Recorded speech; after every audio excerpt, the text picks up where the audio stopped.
got your speech ready? I call to order this public hearing of the Onslow County Board of Education to consider the Board of Education's proposed 2019-2020 current expense and capital outlay budgets. At this time, is there anyone who has come that would like to speak and address the board on the budget?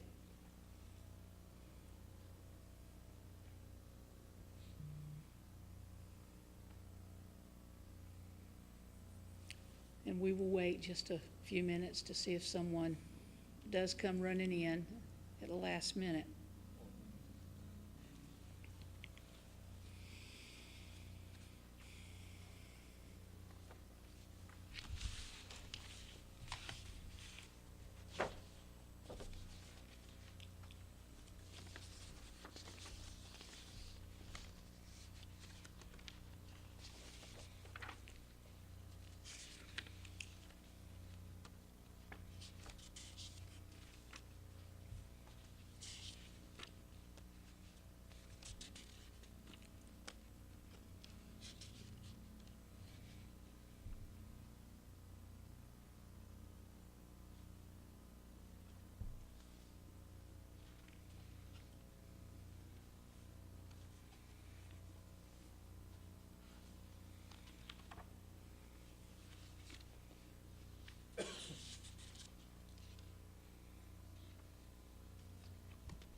Since we've had no one come in and sign that they or registered to speak, at this time I will ask that the meeting be adjourned, this hearing.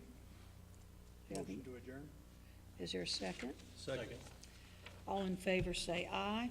Aye. All opposed, and this hearing is adjourned.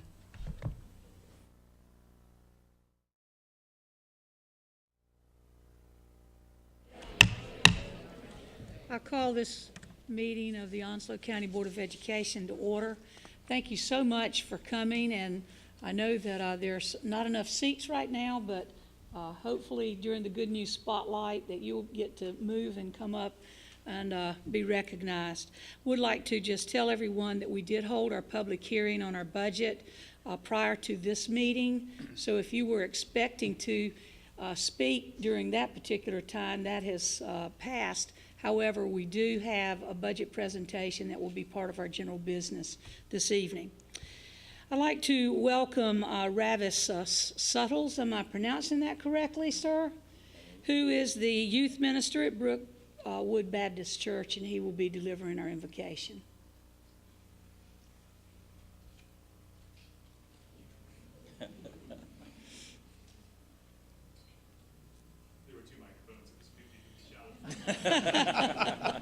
Hey, as we open up tonight, would you pray with me?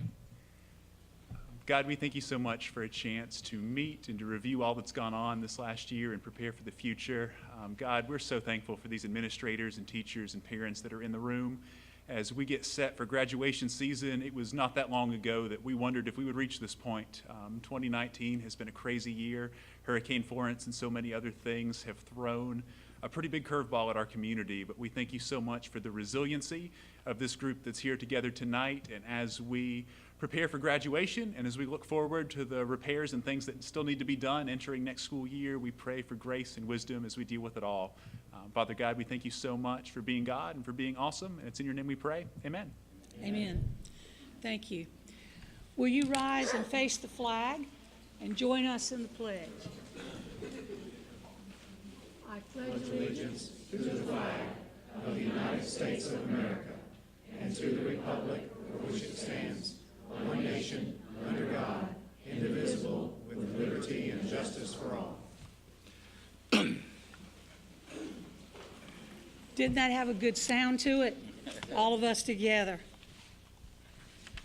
First item of our business is to approve the consent agenda, and you have several items under there, and you have had time to peruse those. So moved. Okay, We have a motion and a second. Any comments or discussion? Hearing none, all in favor say aye. Aye. All opposed?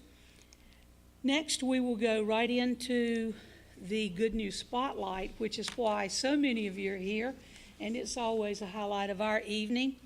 So the first, I've got to get my little notes here because we changed some things, and I believe that Miss Michelle Chadwick, is she here? Okay, good.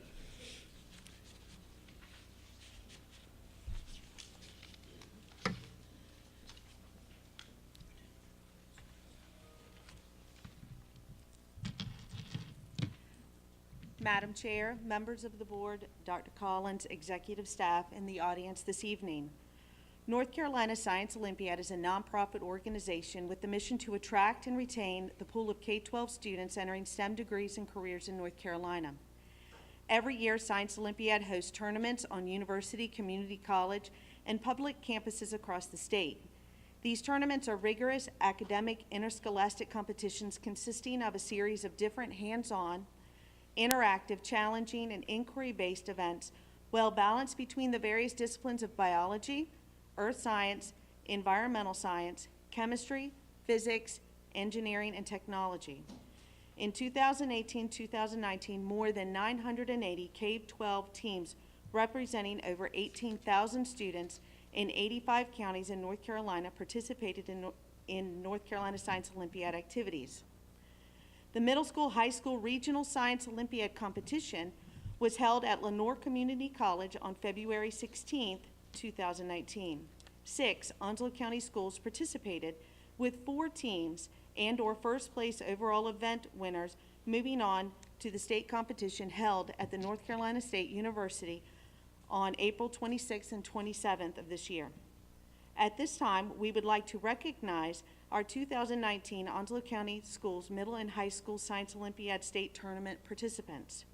When I call your school, will the coaches, the team members, and the school admin, if they are present, please come forward. Newbridge Middle School. They had 3 events qualifying by being first place overall at the regional tournament.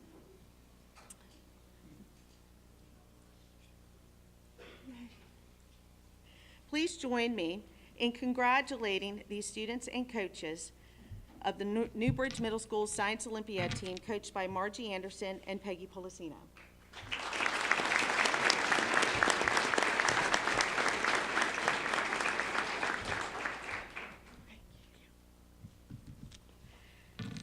Jacksonville High School had 2 events qualify by being first place overall at the regional tournament.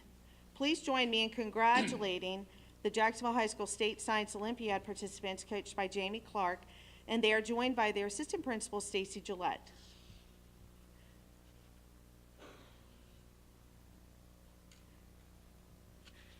It's just us. It's just us. I was there, it was great.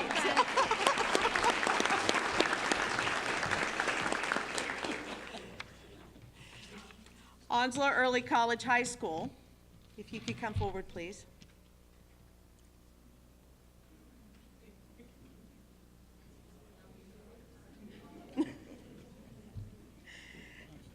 The Onslow Early College High School qualified for the state tournament with the 4th place overall finish at the regional tournament.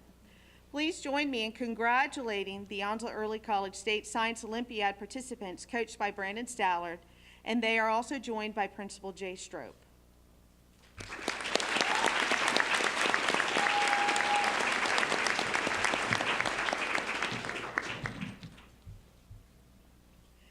Northside High School, if you could please come forward.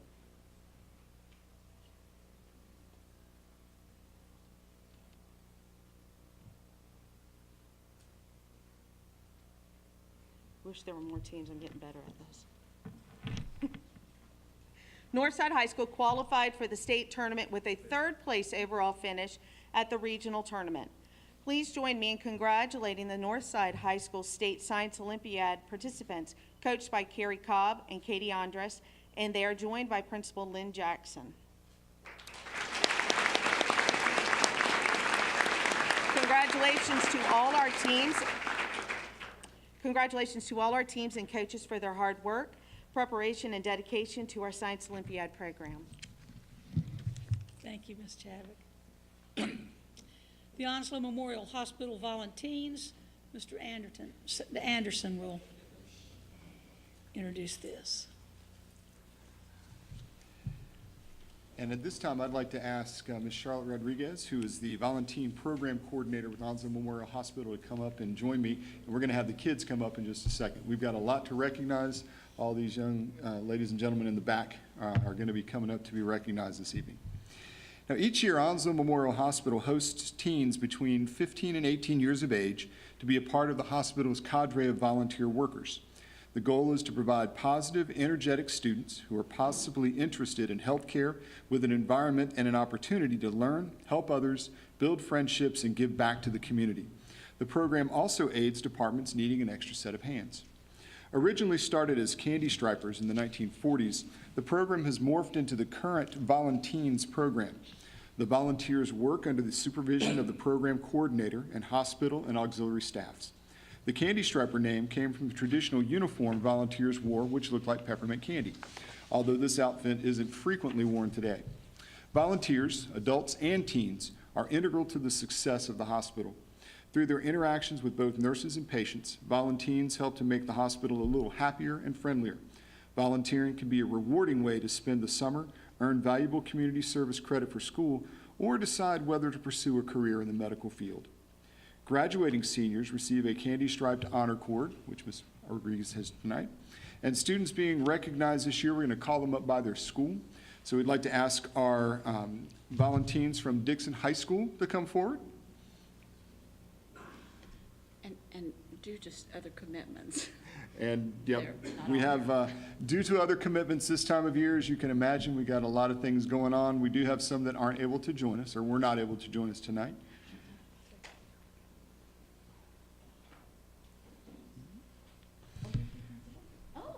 And Mr. Davis, the assistant principal, Dixon.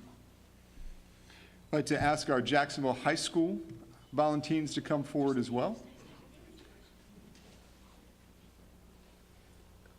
And they're joined by Ms. Gillette. So maybe they don't have school commitments, their principal knocked them out. There you go.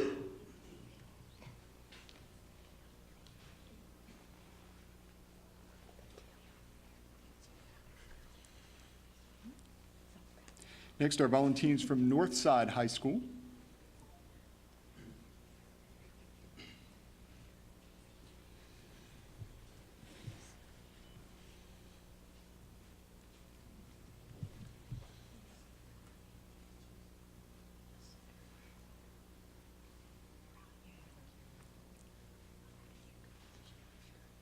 Next are volunteers from Richlands High School.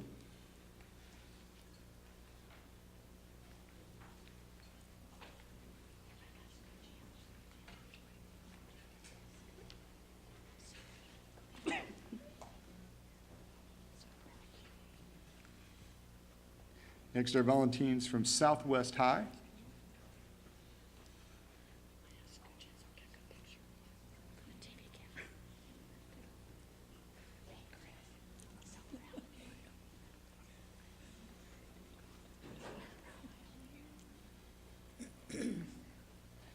Our volunteers now from Swansboro High School.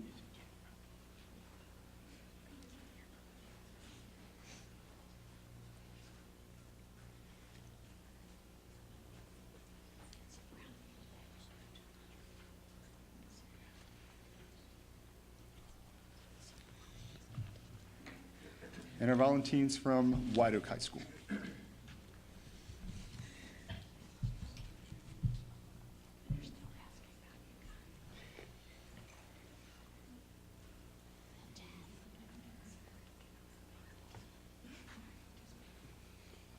that all?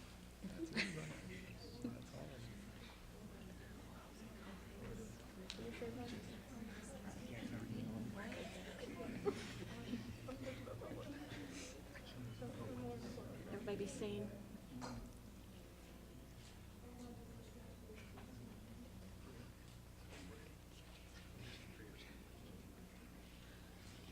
Tell you, hold on one second. Parents, if you want to get a better picture, if you want to, feel free.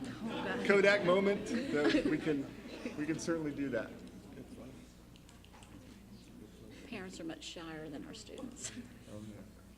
Thank you. Thank you.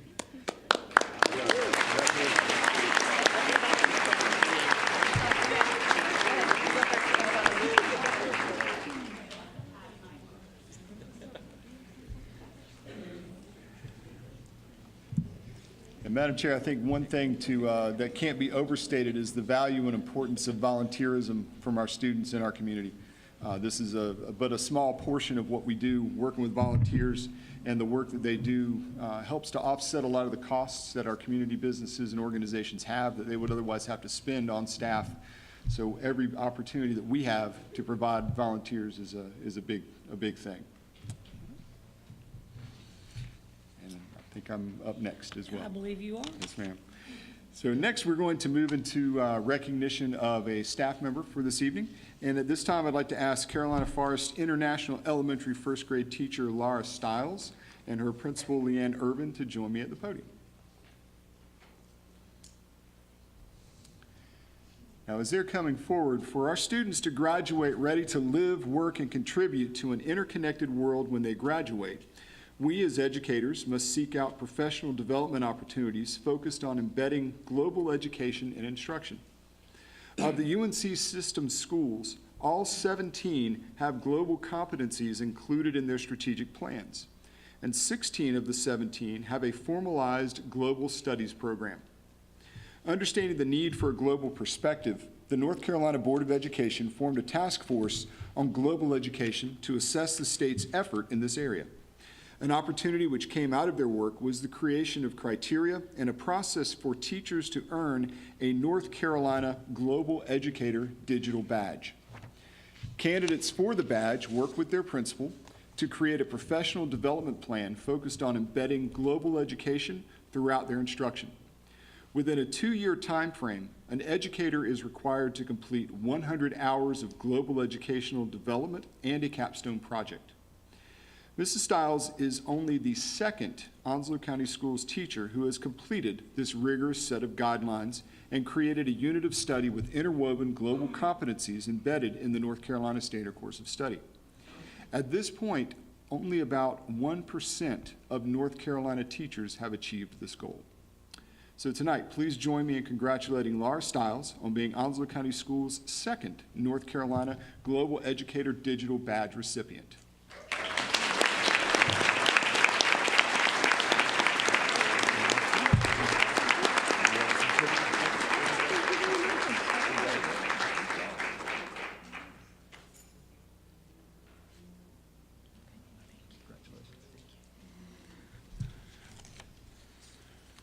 Madam Chair, I know I spoke to you earlier about the next item that we had in this grouping.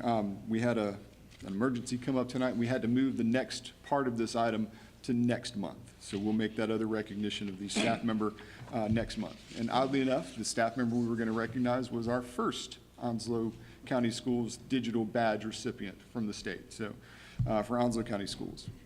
We're going to move now into an award recognizing some of our district staff. The Onslow County School Purchasing Department was recently awarded the Sustained Professional Purchasing Award by the Carolinas Association of Governmental Purchasing. This award is given annually and recognizes all member agencies who have demonstrated excellence in purchasing standards during the calendar year.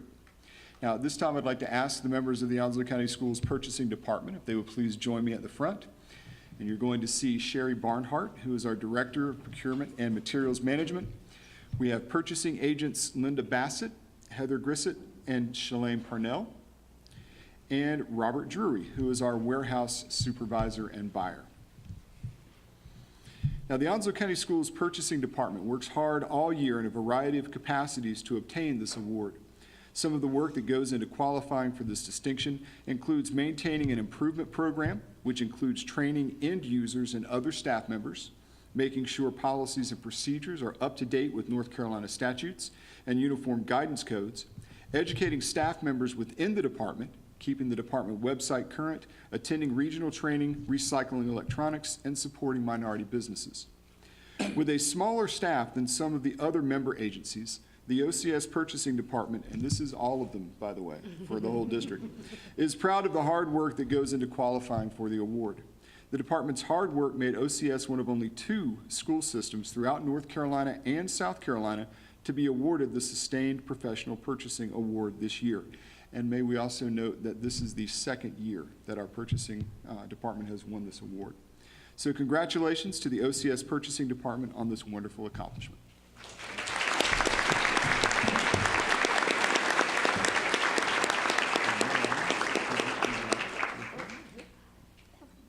There's an award.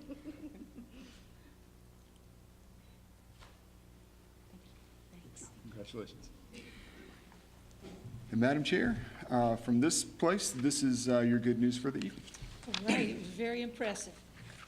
Members of the board, I know that we all have good news we'd like to share, so who would like to begin? I'll begin, Madam Chair. I had the pleasure of visiting White Oaks High School Rotary Interact Club last week for their monthly meeting. And for those that aren't aware in the public, Rotary International has, they have members all over the world, number one. And then in the schools, they have Rotary Interact clubs, and in the colleges, they have Rotaract clubs. We have 3 such Interact clubs within the Onslow School District right now. The White Oak High School Rotaract Club was recently recognized for a project that they started called the Cloakroom.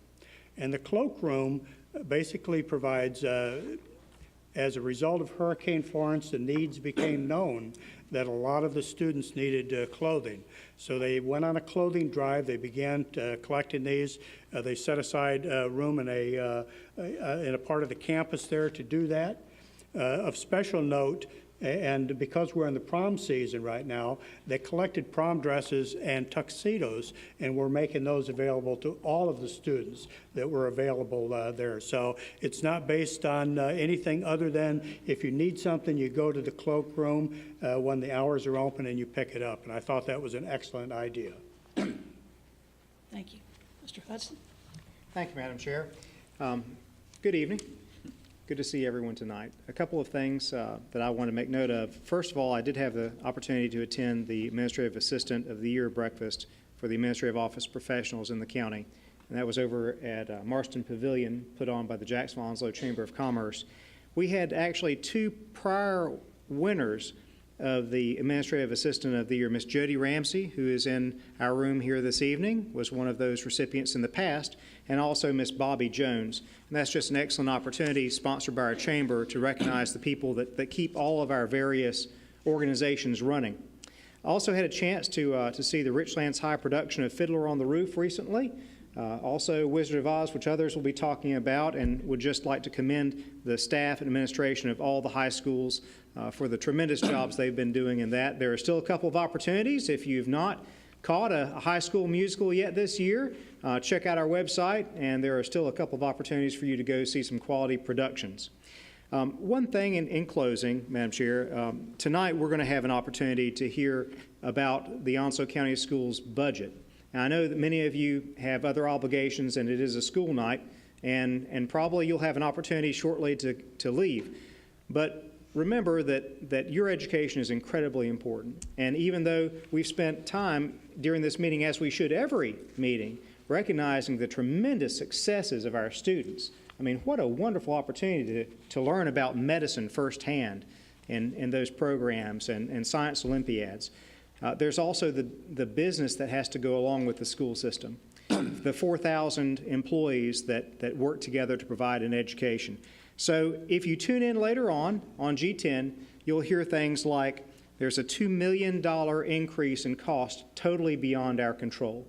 You'll hear things like that we have an expansion of highest priority needs of $956,000, which includes perhaps additional SROs for our elementary schools, things that are needed to keep our students safe. So I just want to end saying thank you to the staff that are about to give a fantastic presentation. It's very well put together.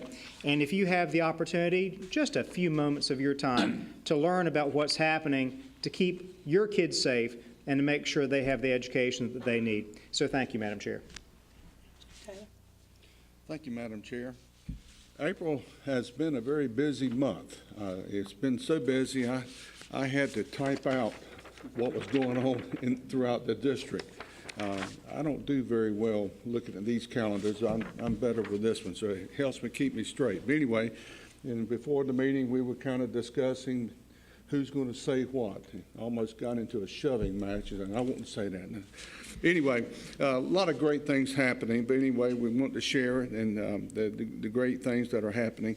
I had the opportunity to attend a very special event at the Council for the Arts. Each year, they recognize very talented artists from throughout the middle schools and the high schools, and they had a very nice reception, and they gave out awards. So the Council for the Arts has been doing this for a number of years, and we certainly appreciate their support.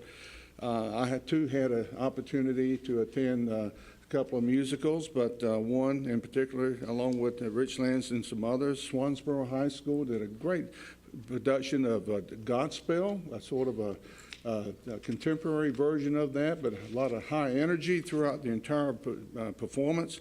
So congratulations to them. And don't want to take the glory, You go right ahead. I'll go right ahead, okay.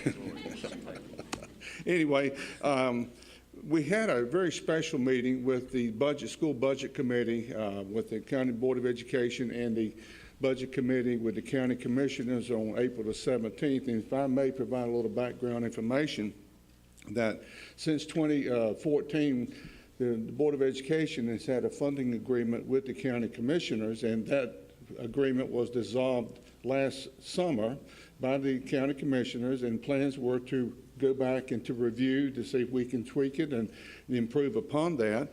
And plans were for both boards to meet together in the early fall. Well, we had a visit by Hurricane Florence, and that just threw everybody schedule off and just trying to recover from that, and we're still recovering. However, in late January, early February, the two elected boards decided to establish committees, 3-member committees representing the commissioners and the Board of Education, for us to get together and to meet. On our side was Mr. Reddick and Mr. Williams and myself, along with our staff.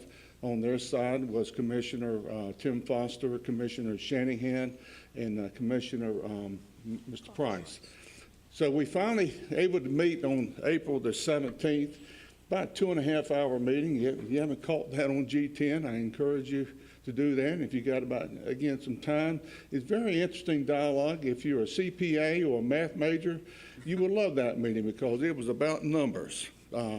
So I can tell you, but it was very interesting. It was hard facts, good data, the history of funding from the school system regarding current expense and capital outlay, which will lead right into our presentation later on this evening.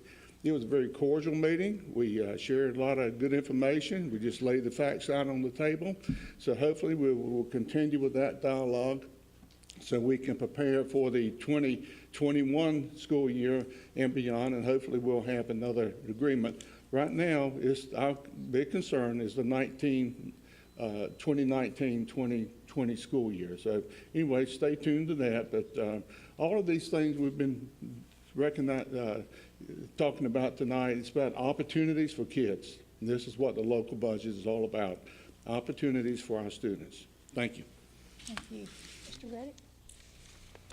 As Mr. Taylor said, this has really been a very, very busy month as far as events that take place in the school system and around the county. I think all of you are aware when you go to an event or a celebration, we only see the end result. We see the culmination. I hope all of us who attend these special programs in all our schools understand all the work that it takes to put on something that we call an event.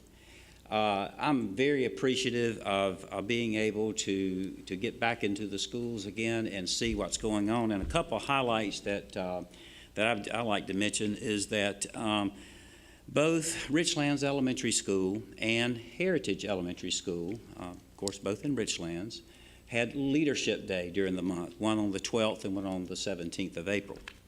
And in that Leadership Day, they celebrate all the 7 habits. Many of you are very familiar probably with Covey's 7 Habits of Mind.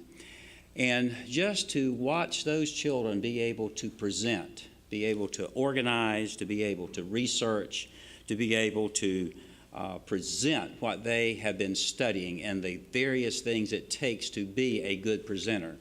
I think I was most impressed really by the number of clubs that children have begun in these 2 schools. I know there are other schools doing some very similar things. They may not call it Leadership Day and that culminating event, but the things that they're doing and the way they're able to stand on their feet and present and talk to us in a very effective manner about what's going on in their school and what it means to be a leader in their school is very, very important, and it's very uplifting for me. Madam Chair and I attended last week the the Onslow Sports Hall of Fame. Some of you might know about this. It's been going on for like 24 years, I believe, maybe even a little bit longer. And what the Sports Commission does in conjunction with the Chamber of Commerce is to recognize certain people in this community who have contributed in the area of athletics and really beyond athletics and leadership. The recipients this year, and I think it's worth taking this opportunity to tell you who they are. These names are probably familiar to you. Glenn Hargett was certainly recognized. He is a longtime member of this community. You can find no bigger or better cheerleader than Glenn Hargett, who is now the assistant city manager here in Jacksonville. But he has done just tons and tons of things to make Jacksonville what it is today. Colonel John Kopka, you might know him because he does everything from volunteer at the Jacksonville football games as an assistant coach. He is involved in so many military and community events. Being a retired military man, he really practices what he preaches. I think if you had seen the video, I guess you can probably see that on G10 too, can't you, Madam Chair? If you've seen the video of his own children giving a testament of what it means to live with a gentleman who practices what he preaches. David Green, he is from Richlands. He was a football player who played football for Richlands High School back in the day, Chowan College, which was a junior college back in the 70s when he graduated from high school. He played football in Pennsylvania. He played for the Canadian Football League and even the Cleveland Browns. So David Green was recognized for his athletic accomplishments, and it was good to hear him speak. I had not met him before. And finally, Jim Sheehan, who is a coach, a teacher in the Swansboro area. Right now, he has transitioned over to Croatan High School, but for some 27 years, he coached at Swansboro High School. Football, he was the athletic director, and he is probably single-handedly or very responsible for starting a tennis program, not only in Swansboro, but also in the Croatan area. So it's good to attend these events with my fellow board members, and like I said, it's been a busy month, but a good month. Mr. Lanier? It's primarily about involvement. I was able to attend the Leadership Day at Hunters Creek Middle School. It's really striking the way that when the students have to step up and show their capabilities, they need no prompting. They assign their guides, they assign their leaders, and then we encounter each station. And they show us just how much they know and how much they're willing, or I should say how far they're willing to go to accomplish their goals. That was on April 4th. It was a pleasure to attend. We also attended math counts at Commons Elementary School. Math counts is a competition. Most people in our communities, myself included, math scares us to death. Yes. But math is a reality. If we didn't have math, we wouldn't know how much money we're spending. We'd be broke. We'd be destitute. But their enthusiasm to their competition is encouraging because it basically shows that we as a community can do more. These students, they take a vested interest in being, for lack of a better term, from my day, brainiacs who show us up because we don't know much more. I applaud their effort. Also attended the Family STEM Night at Northside High. Again, another opportunity to see students shine. And the STEM Night focuses on those career areas where those students are so vested. When they get into a conversation with you about what their project is, they draw you in and they make you a true believer in it. They've gone as far as to discuss wind power, sustainable methods of farming, aquaculture, all the things that touch our lives. But the best part is it's about developing careers and moving forward. We're a growing community. We used to be small, kind of Mayberry-ish, but now we're actually turning into a community that's gaining more recognition across the nation for what we're capable of doing. And on that note of growth, we got some challenges ahead, budget-wise, educationally, and we've really got to step up and meet them. As far as community is concerned, all the stakeholders are vital. Was able to attend the 75th anniversary of MCS New River. And being a former Marine, I should say, being a retired Marine, you never unbecome a Marine.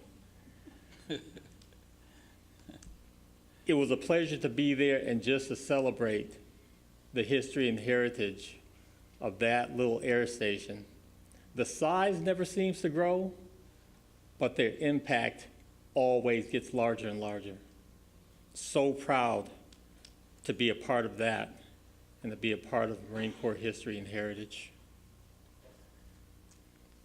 So keep in mind that there's an opportunity for each and every person here, and you go out into the community, back home and everything else, remind everyone else to consider the challenges that are ahead for the community. These budget talks that are coming up, they're very vital.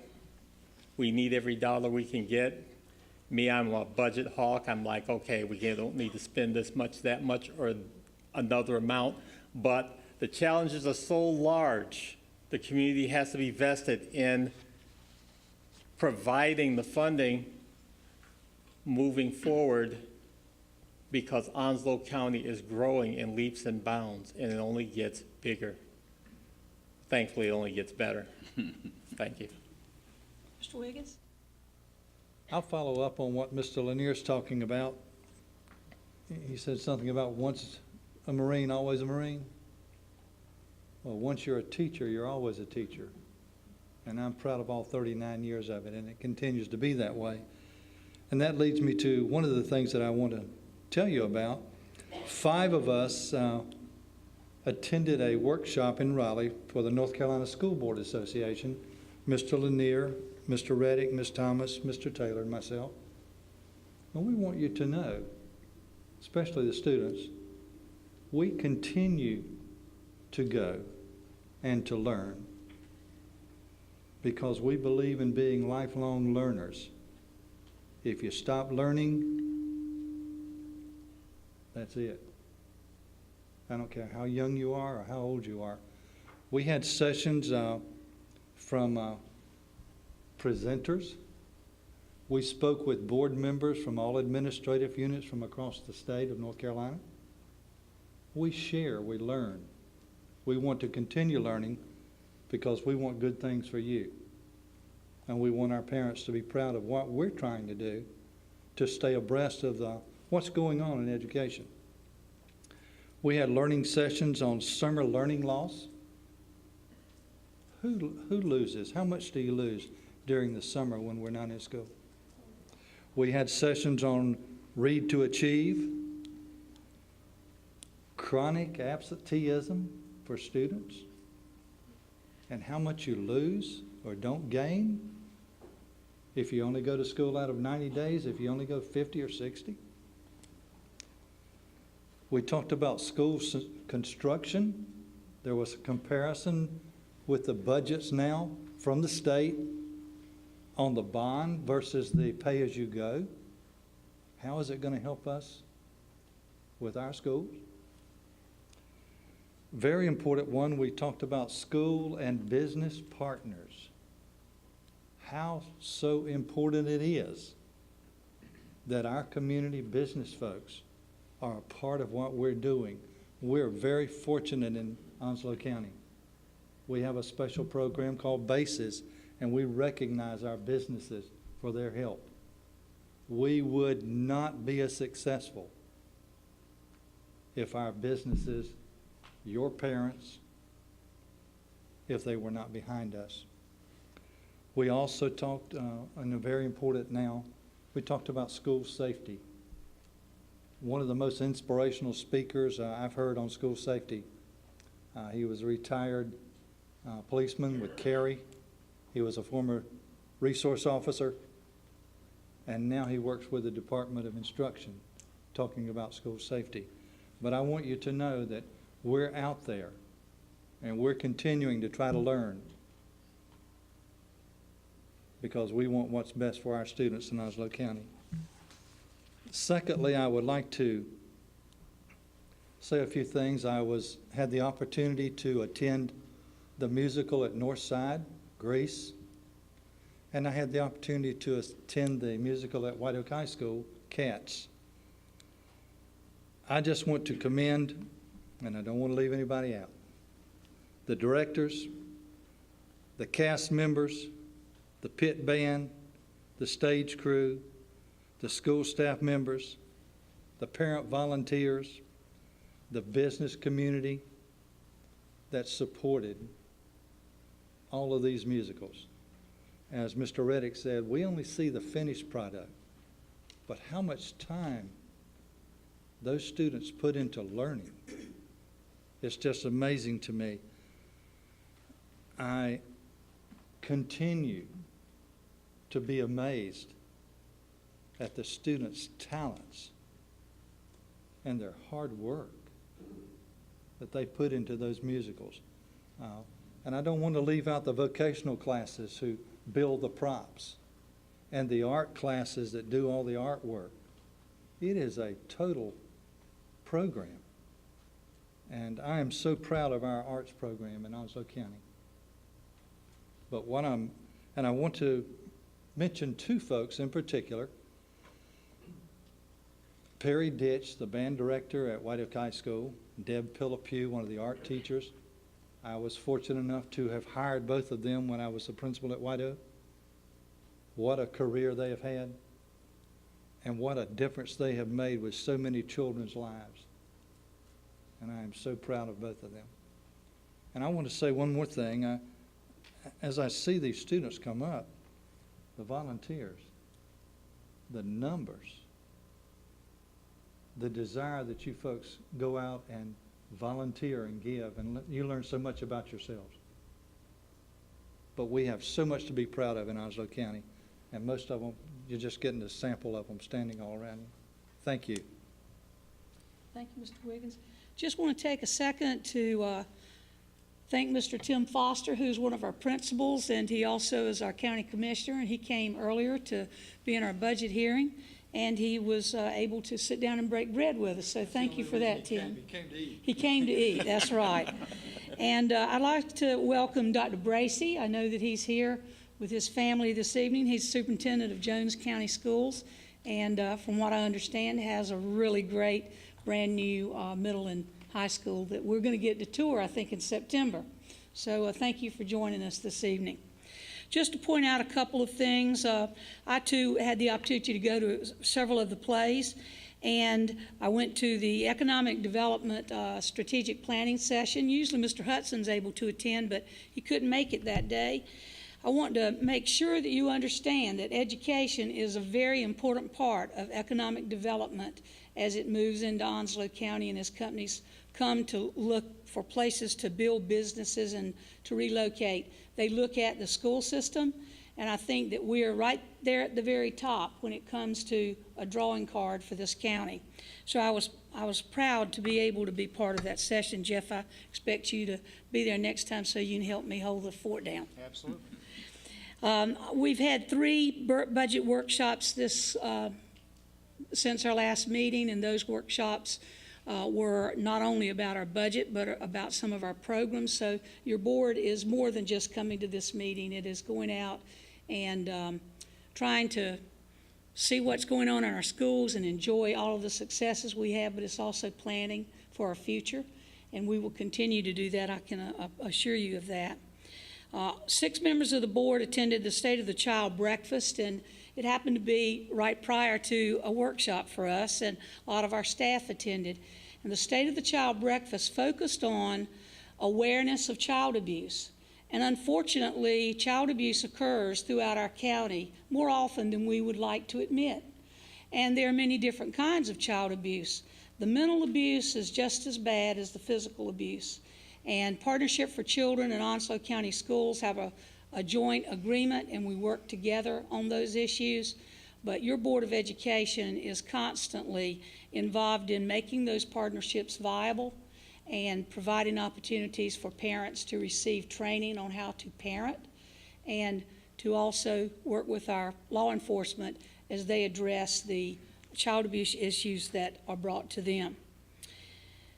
Then we've had the chess tournaments that were held at Jacksonville Commons Elementary. The elementary was first, middle school, and then on a Saturday, the high school came out. If you have an opportunity to see that next year, you should. If you haven't played chess in a long time, I guarantee you those little elementary third graders can teach you how to play again. Most of us attended the TA banquet, which is our teacher assistants, and you know, it's one of my favorite banquets because you always leave laughing because they're funny. They are always delighted for us to attend, but they want everybody. If you wanted to come, they would welcome you with open arms because they're happy people. There was one other thing I wanted to mention. It was, I know. It was about the OCA EOP banquet. Did somebody mention that before me? I didn't think so. That is our office professionals, and they have a banquet too, which was well attended. The board members enjoyed it. We had a pep band or jazz band from Richlands High School that entertained us, a delightful meal, and just some real good camaraderie. So we thank all of those office professionals for what they do for us every day and throughout the schools. I think that I would be remiss as I represent this board in not saying something about the Advocacy Day that was held May 1st in Raleigh. You know, in troubled times, I think teacher leaders need to push past any feelings that they have of helplessness, and they need to work together to lead transformative changes. And that's what the teachers and the classified employees in our school system did that day. They recognized that they wanted to speak up and be an advocate for all of the educational community. They knew that we could not close school. They worked with our superintendent to reach a happy medium, and about 50 people represented every one of our employees, teachers, everyone, bus drivers, cafeteria workers, and they met with our legislators. Also, we had parents and retired teachers who accompanied them. So I say kudos to our teachers and to every educator who wanted to be in Raleigh supporting the things that they felt were dear to them and important, but instead they realized that their place was here in the classroom, even though their heart was there supporting those who represented them. And if you know, today I think is Teacher Appreciation Day, so remember that your teachers appreciate all that you as a community do, and we certainly appreciate everything that the teachers and our educational staff do for us. I believe that's it. I'm sure we'll think of some other things that we've missed because it has been a busy month. If there's no other good news to share tonight that we can think of or you can bring to our attention, this might be a good time if you would like to take your leave before we begin our general business. Thank you for coming and have a blessed evening.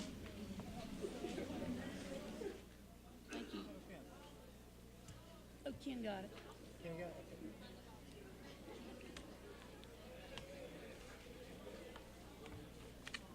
Ernie Lee was here tonight. Oh, I didn't see him. Yeah, he's here as a dad, but he's right there. I'll tell him. If I'd seen him, I would have said something. Yeah, When we go back in there. I will. He's the DA. He is the DA, isn't he? District Attorney.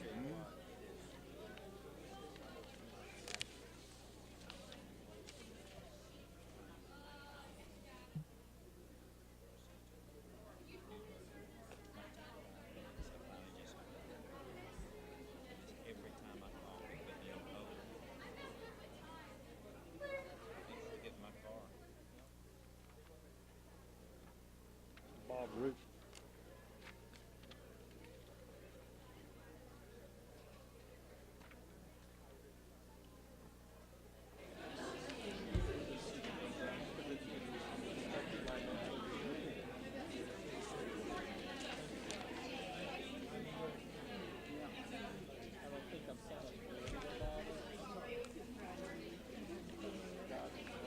There's Bernie. Bernie Voss is right there.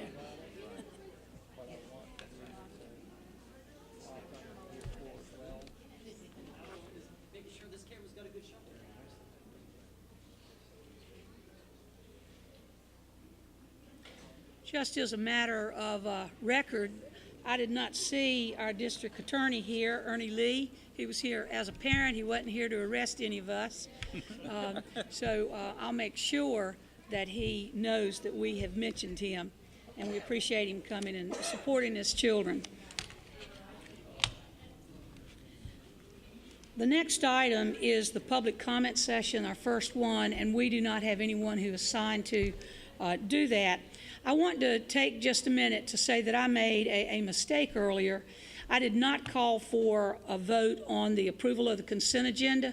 I'd like to blame it on the fact that I had my eyes dilated about 2 hours before I came here, but I think that I can't really do that. I can see a little bit better.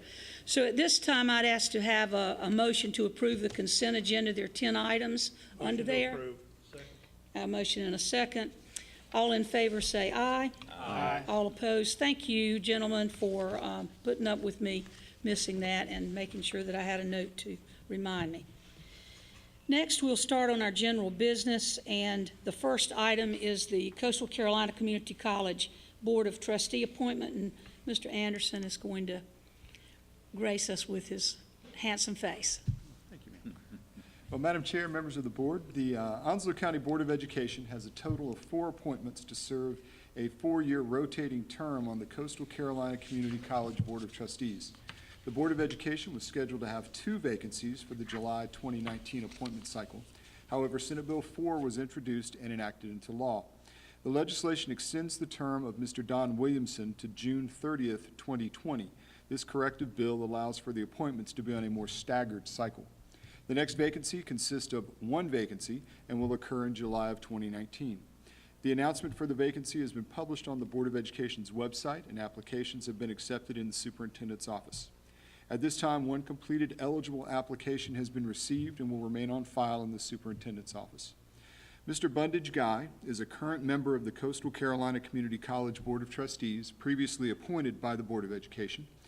Mr. Guy remains willing to serve in his capacity, and Coastal Carolina Community College President, Mr. David Heatherly, welcomes his reappointment if that is the pleasure of the board.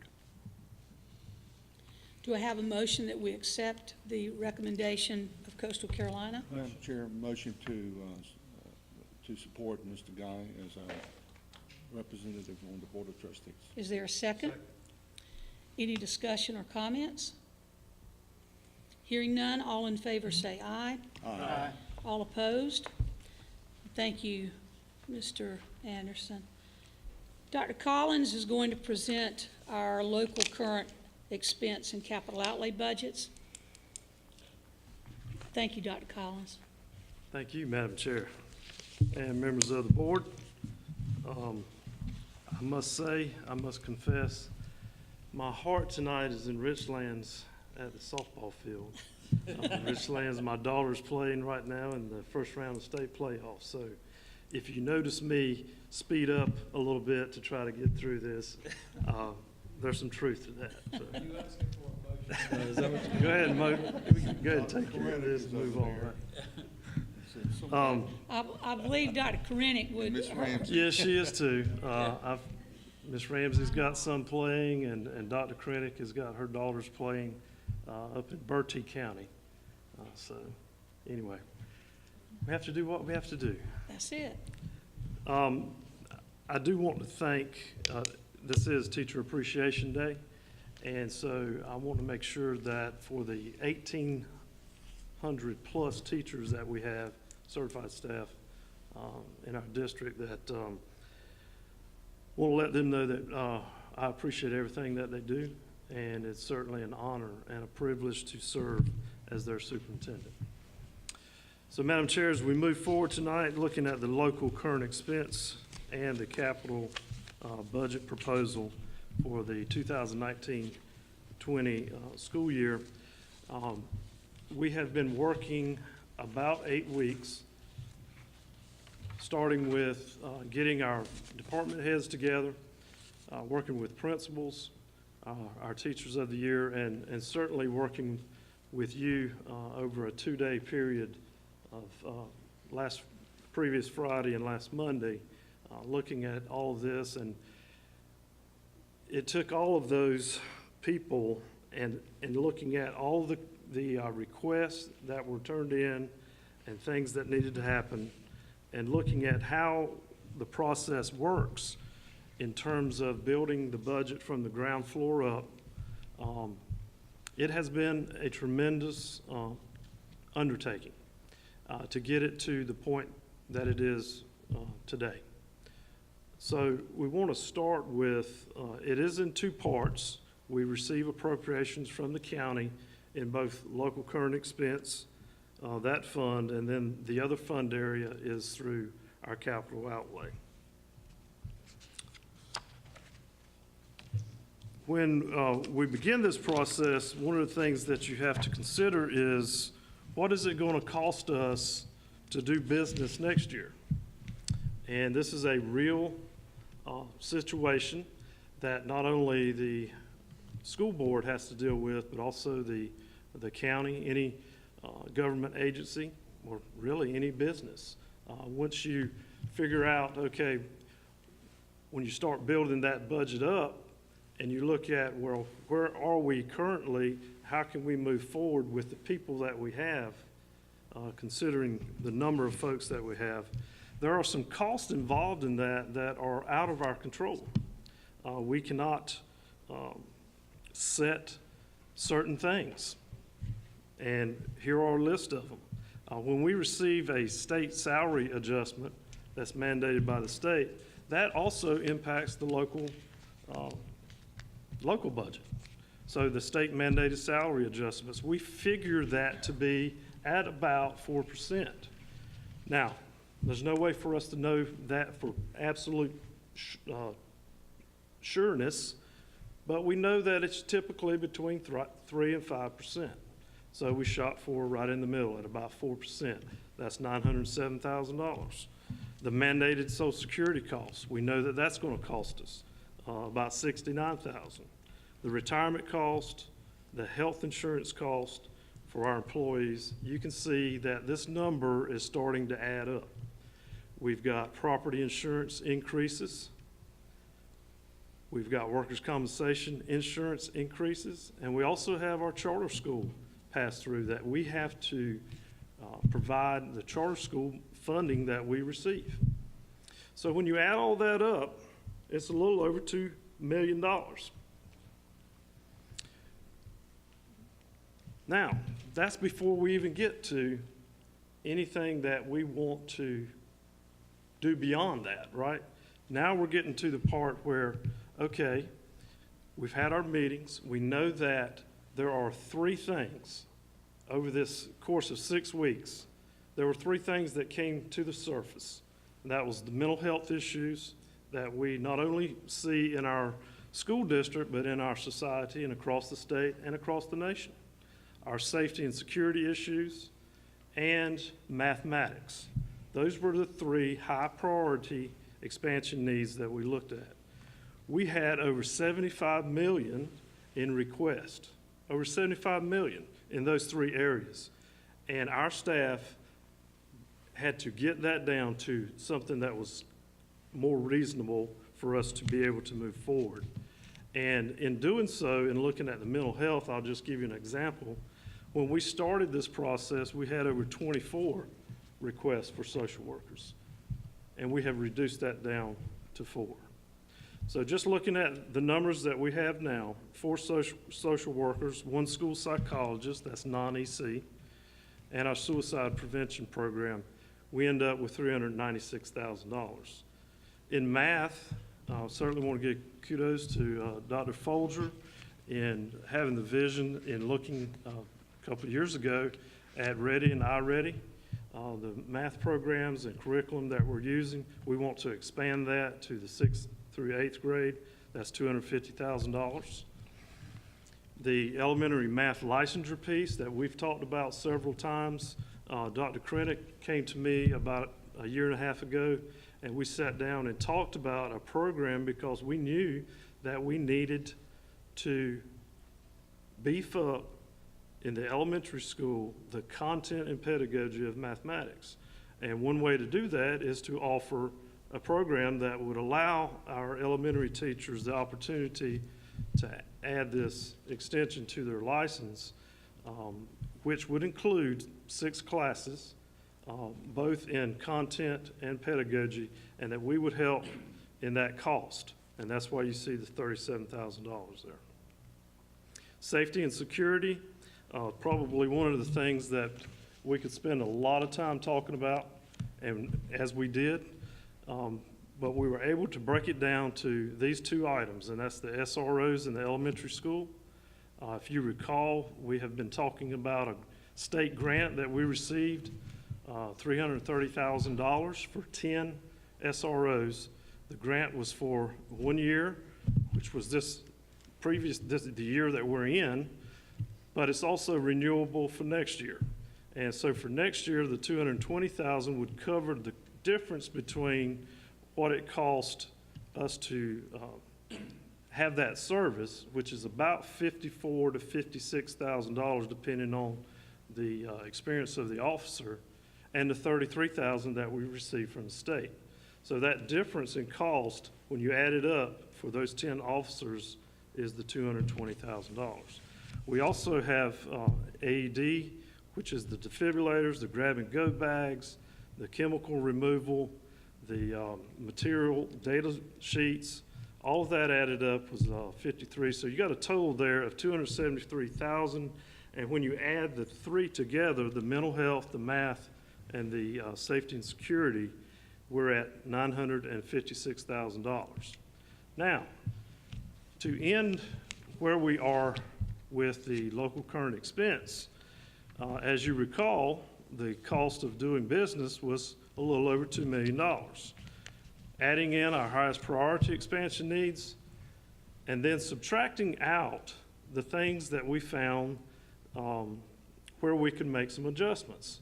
And so we were able to subtract out $600,000, and so we ended up with a total, when you add the first 2 and subtract the third one, we're at $2.3 million, which, by the way, is very similar to where we would have been under the local funding formula. We would have been right at $2.3 million with the local funding formula. And at this point, I can also say with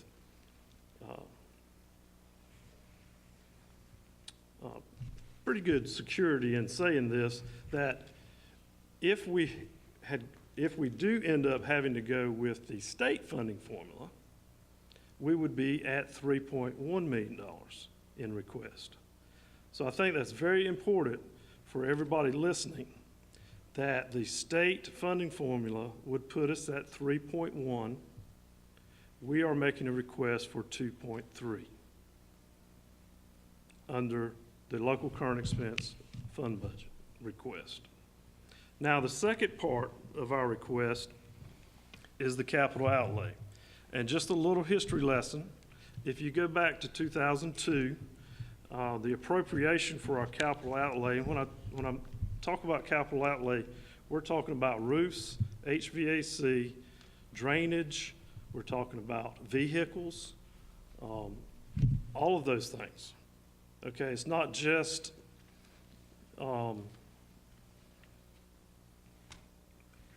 furniture is in there. You know, there's a lot of things that we talk about when we talk about capital outlay. And I'll give you an example in just a moment, but it's good to see this history because we started out in 2002 at 3.3 million. And you can see go year by year. And about 2010, you'll notice that was cut in half. And we had an economic downturn. And then in 2011-12, we started to chip away and get it back up to 3 million. But we've been at 3 million the last 3 years. And we did a dollar figure last year. You know, what was 3 million in 2002? What would that equal in 2018? And I believe that number was 5.4 million in terms of buying power. So the 3 million would equal 5.4. Just a few quick notes on where we are in terms of the things that we have that we're having to deal with. The average age of our facilities is 41 years, 3.8 heated square feet. Folks, that's 88 acres of roof and flooring that we have to maintain. There's over 506 buildings. We have over 1,500 acres of land to have to maintain. That's a lot of grass cutting. Our current district assets are over $700 million. That's all the buildings. The value of what we are standing on right now across the district, over $700 million. What we're asking for, what the board is asking for, is $6 million in capital outlay. That is less than 1% of the total assets. So here's a little thing you can do.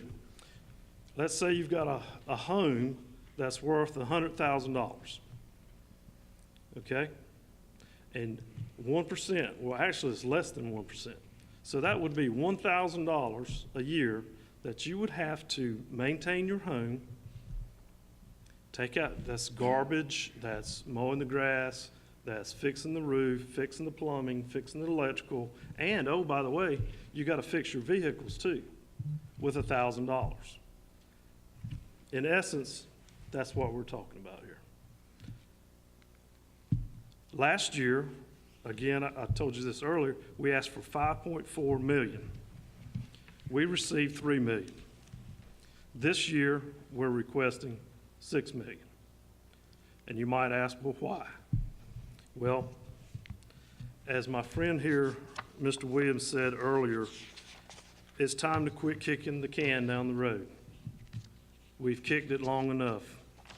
We've got some serious roofing issues, and I think we learned a good lesson, at least I hope we did, when we had the hurricane. We were out 38 days of school because we kicked the can down the road. We didn't do what should have been done because we didn't have the money to do it, because we were deferring all of that maintenance all those years in roofing. We've got roofs that are over 40 years old that should be in that cycle to be replaced. We've got paving of parking lots. We've got 10 additional mobile units that we need next year just to keep up with the growth that we're having. Security systems, furniture, vehicle replacement, and all those other things that we talked about, the HVAC, the tiles, the fencing, the drainage, bleachers, playgrounds, and the list goes on and on. When you add all that up, it's over $6 million. So tonight, Madam Chair and board members, I present to you your budget that would, if passed tonight, would be presented to our county managers, and that is in the amount of 2.3 million increase from last year in the local current expense fund and 3 million increase in the capital outlay. Thank you, Madam Chair. Members of the board, do I have a motion to accept the budget as it's presented? I make that motion. Is there a second? Second. Paul, thank you. Paul? I know that every member of the board has an expectation of this budget, and we appreciate everything that our staff has done and Dr. Collins' involvement in this. This is his budget to present to us. I know members of the board have comments they'd like to make, so in order to expedite this, because I know that this is very important, we'll start with Mr. Williams for comments, and we'll just go down the line. Thank you, Madam Chair. As people who have watched me on this board over the last 5 years know, the budget has always been something I've been particularly interested in. Having more information is always good for board members. And I want to commend the superintendent and his staff. I think this year's budget talks, this budget meetings that we had, were probably the best that I have participated in the last 5 years. There was more information shared. There was more discussion by both staff and board members that allowed us to get a thorough understanding of what our current situation is and has been for a number of years. And I think that's very important. I'm also on the committee, as Earl had mentioned earlier today, regarding the joint committee that we have with the commissioners. We have met with them. We have attempted to discuss options that are available to us, both not only in the 2019-20 year, but also the 2020-21 year and going forward. It is our hope that 10 years from now, we're still not having these type of discussions where we're having to decide year to year how we're going to fund the school district. I empathize with the county. They have a lot of varied interest. They have a lot of departments that they have to deal with. The school district is by large the largest employer in the county outside of the federal government, and we do consume a lot of the county's money. We consume a lot of the tax money that comes from either the property taxes, the ad valorem taxes, or from sales taxes that are collected throughout the county. We also have other funding mechanisms that allow us. We're here to talk about the local current expense fund. We're here to talk about not only the local current expense fund, but also the capital outlay. The presentation that the superintendent just gave to us is an excellent presentation. It allows people from the outside. I think it's important to know that we have a $2.3 million increase, but our budget is about $61 million, almost $62 million that the county funds us in our annual budget. If you know me, and if you have watched me as I've gone through my career in the school district, I look at this budget very, very carefully. I take this budget and I dissect it. I look at the individual line items. I compare it to the previous years. I break it out. And I have thoroughly examined this budget. I believe that it is relevant. I believe it is a current budget. I believe it is a fair budget considering where we're at and with our growth in the county. I watched some of the comments from the commissioners' meeting last night, and I take exception to some of the comments that were made. The school district, and I have been the biggest critic perhaps of the school district when it comes to the budgeting process. I'll acknowledge that. But I also want to acknowledge that the hard work the staff and the superintendent has put into this budget needs to be acknowledged as well by not only the board, but also by the public. We're facing difficult times. We have an increased budget every year due to an increased student. We get about 300 students per year that come into the school district. We have mandates that come down from both the county and from the state level with regards to what we can't do, or where we can place trailers or portable classrooms, as we call them. They're temporary housing for classrooms. Some of those temporary housings have been out here for 25 years, and we're still building schools, and we still can't keep up. We have a difficult process to do. The two boards, the county commissioners and the county boards of education, are working towards achieving our county goals. We have a long ways to go. With regards to the capital outlay fund, let me just say this. I'm probably the largest proponent of spending the $6 million, or the need to get the $6 million. We have $8 to $10 million worth of deferred maintenance going out 10 years, $80,000 or $80 million, if you will, over the next 10 years that we have. If we continue to fund that program, $3 million a year, not only will we never catch up, but we continue to dig the hole even deeper. It's extremely important that the County Board of Education and the County Board of Commissioners work together to come up with a plan, a long-term solution to our capital needs. In addition to building schools, when we build a school, we have a commitment to the county and we have a commitment to the citizens that we need to be able to maintain those buildings. They're public property. They don't belong to us. They belong to the citizens. And it's important for us to make sure that we are adequately taking care of those, and $3 million a year is not adequate funding for those. As the superintendent mentioned earlier, I've talked about this, about kicking the can down the road. We cannot continuously, year after year, underfund our deferred maintenance costs. Last year, we were out 38 days of school. Some schools were out longer than others. Almost every one of our campuses suffered some type of damage, and a majority of those damages were due to failed roofs. How many years can we afford to kick the can down the road and do patchwork on roofs that we know are going to have more damages in the future? We're in a hurricane-prone area. It's not going away. We elected to live here. We elected to raise our families here. It's important for us to make sure that we have safe schools.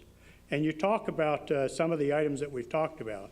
There's several things in here in addition to the capital outlay fund. In the proposed budget, superintendent talked about a few of these issues, and some of them are near and dear to my heart.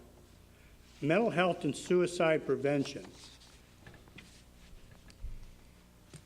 We cannot, as a school district and as a community, ignore the social issues that come into our schools. It's a community issue, but all of those community issues manifest itself in students in our classrooms. We talk about not only the social workers that we need and the psychologists that we need, and a vibrant suicide prevention program. I've been involved in the community suicide prevention program for about 4 years now. One suicide per year is unacceptable. We need to make sure that our teachers are trained adequately. We need to make sure that parents are understanding. We need to make sure that the students understand to report the problems. These are all things that we need to do. $396,000 for that is a pittance, a drop in the bucket, if we can save one student's life, if we can save one teacher, or if we can save one community member. It's ultimately important that we do that. Math, our math scores have continued to drop. I have my own understanding or my own thought process of why that is occurring. I've discussed it in the past, but it is what it is, and we need to attack the problem rather than me addressing every year what I think is the problem. We have staff hired to look at the problem. They've come up with a solution. We need to fund that, and $287,000 is not, it's probably not enough, but it's a good start. Safety and security. Everyone knows my background. I'm a former LEO, a criminal investigator. I love our kids, I love our students, I love our parents, and I love our teachers and our faculty. It's ultimately important for us to make sure that we protect our loved ones. When those parents send their kids off to school every day, there's an inherent trust that they're placing in us to make sure that that is occurring within our school district. We've got that for the majority of the campuses now. We need to roll it out to the elementary schools as much as we can. It's important.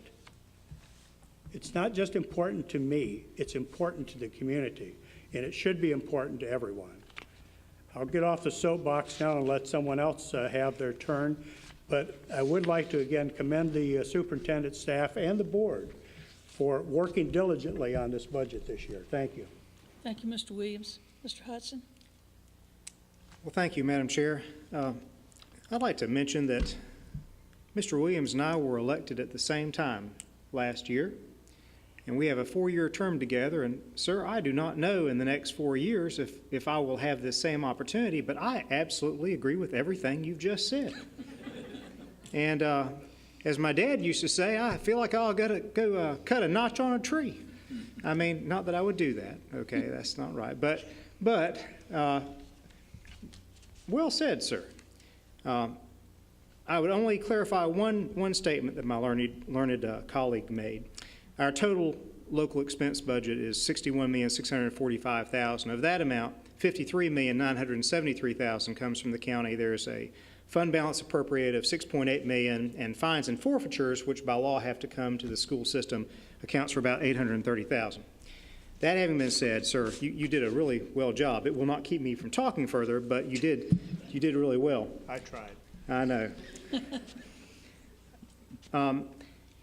I would like to make the following comments, not necessarily for the members of this board. I have sat with you enough hours, board members, in deliberation on this budget that I believe I know where your hearts and minds lie. I've noted the questions that you've asked, the answers received from staff. I do have a couple of questions for staff this evening. Mainly, I would like to make a couple of comments for the benefit of those that are in the audience or who will be joining us by television later, or for members of the media. First of all, I would like to note that we have a unique and wonderful problem. We have a population, Dr. Collins, that is the youngest median age population in the state of North Carolina. Now, I used to be able to quote that number precisely. Perhaps I've slipped in my old age, but it's somewhere around 24.6 years-ish, okay? Still, the youngest in the state of North Carolina. Now, why do we have such a young median age? Well, we have this fantastic presence, this community of heroes, the United States military that's here in Onslow County. We have 3 military bases.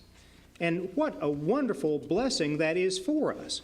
We didn't experience the bubble in housing like other places experienced, the economic downturns that other places have experienced in the past because of the presence of the federal payroll, that community that has kept us stable with federal funding.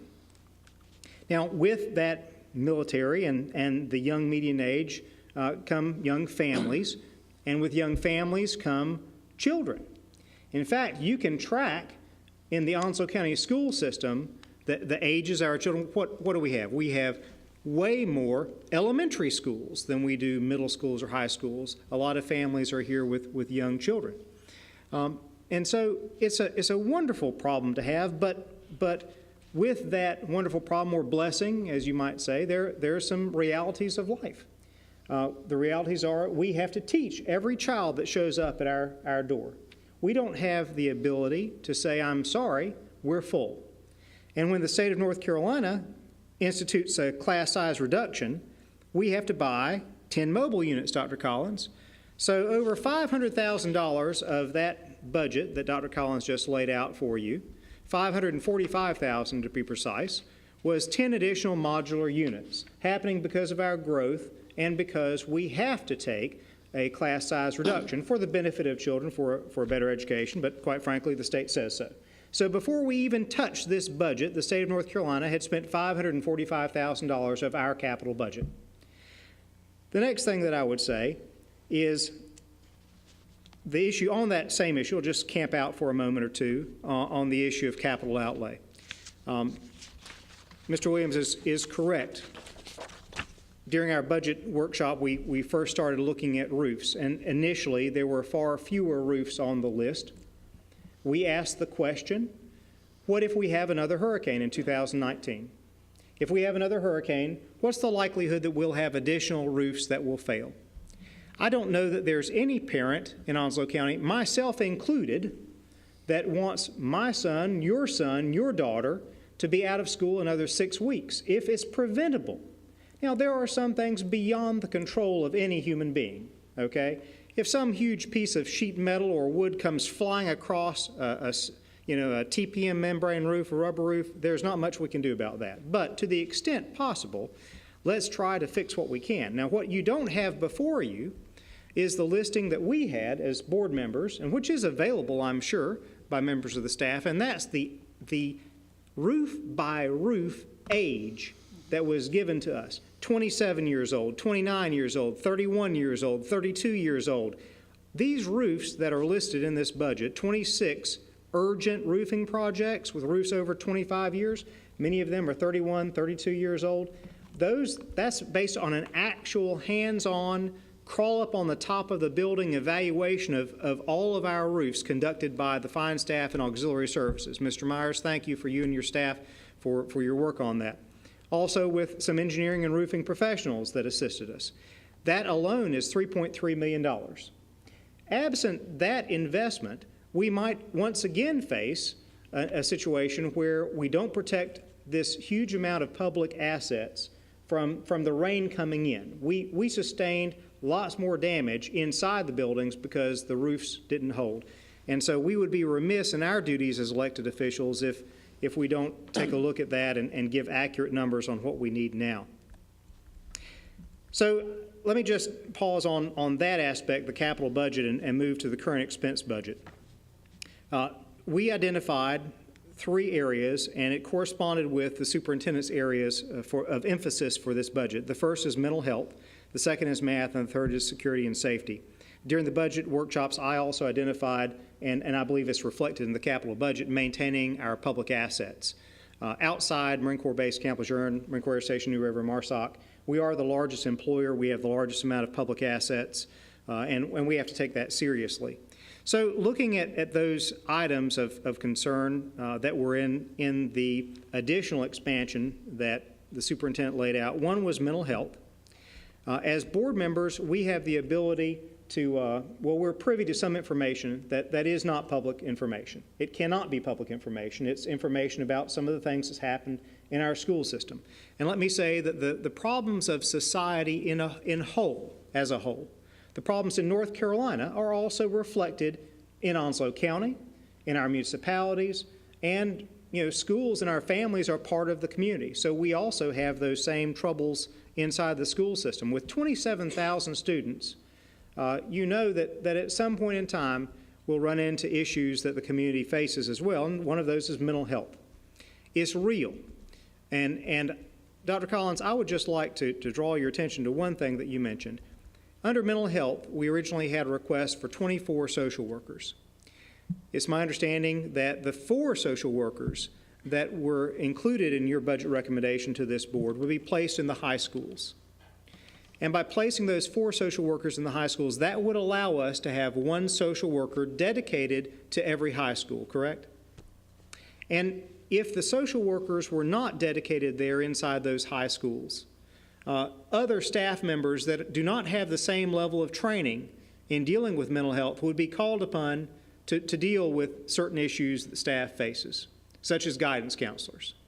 Guidance counselors and others that are called upon daily for administering tests, for, guiding people like our high school seniors that are looking forward to graduation and all the things in life beyond.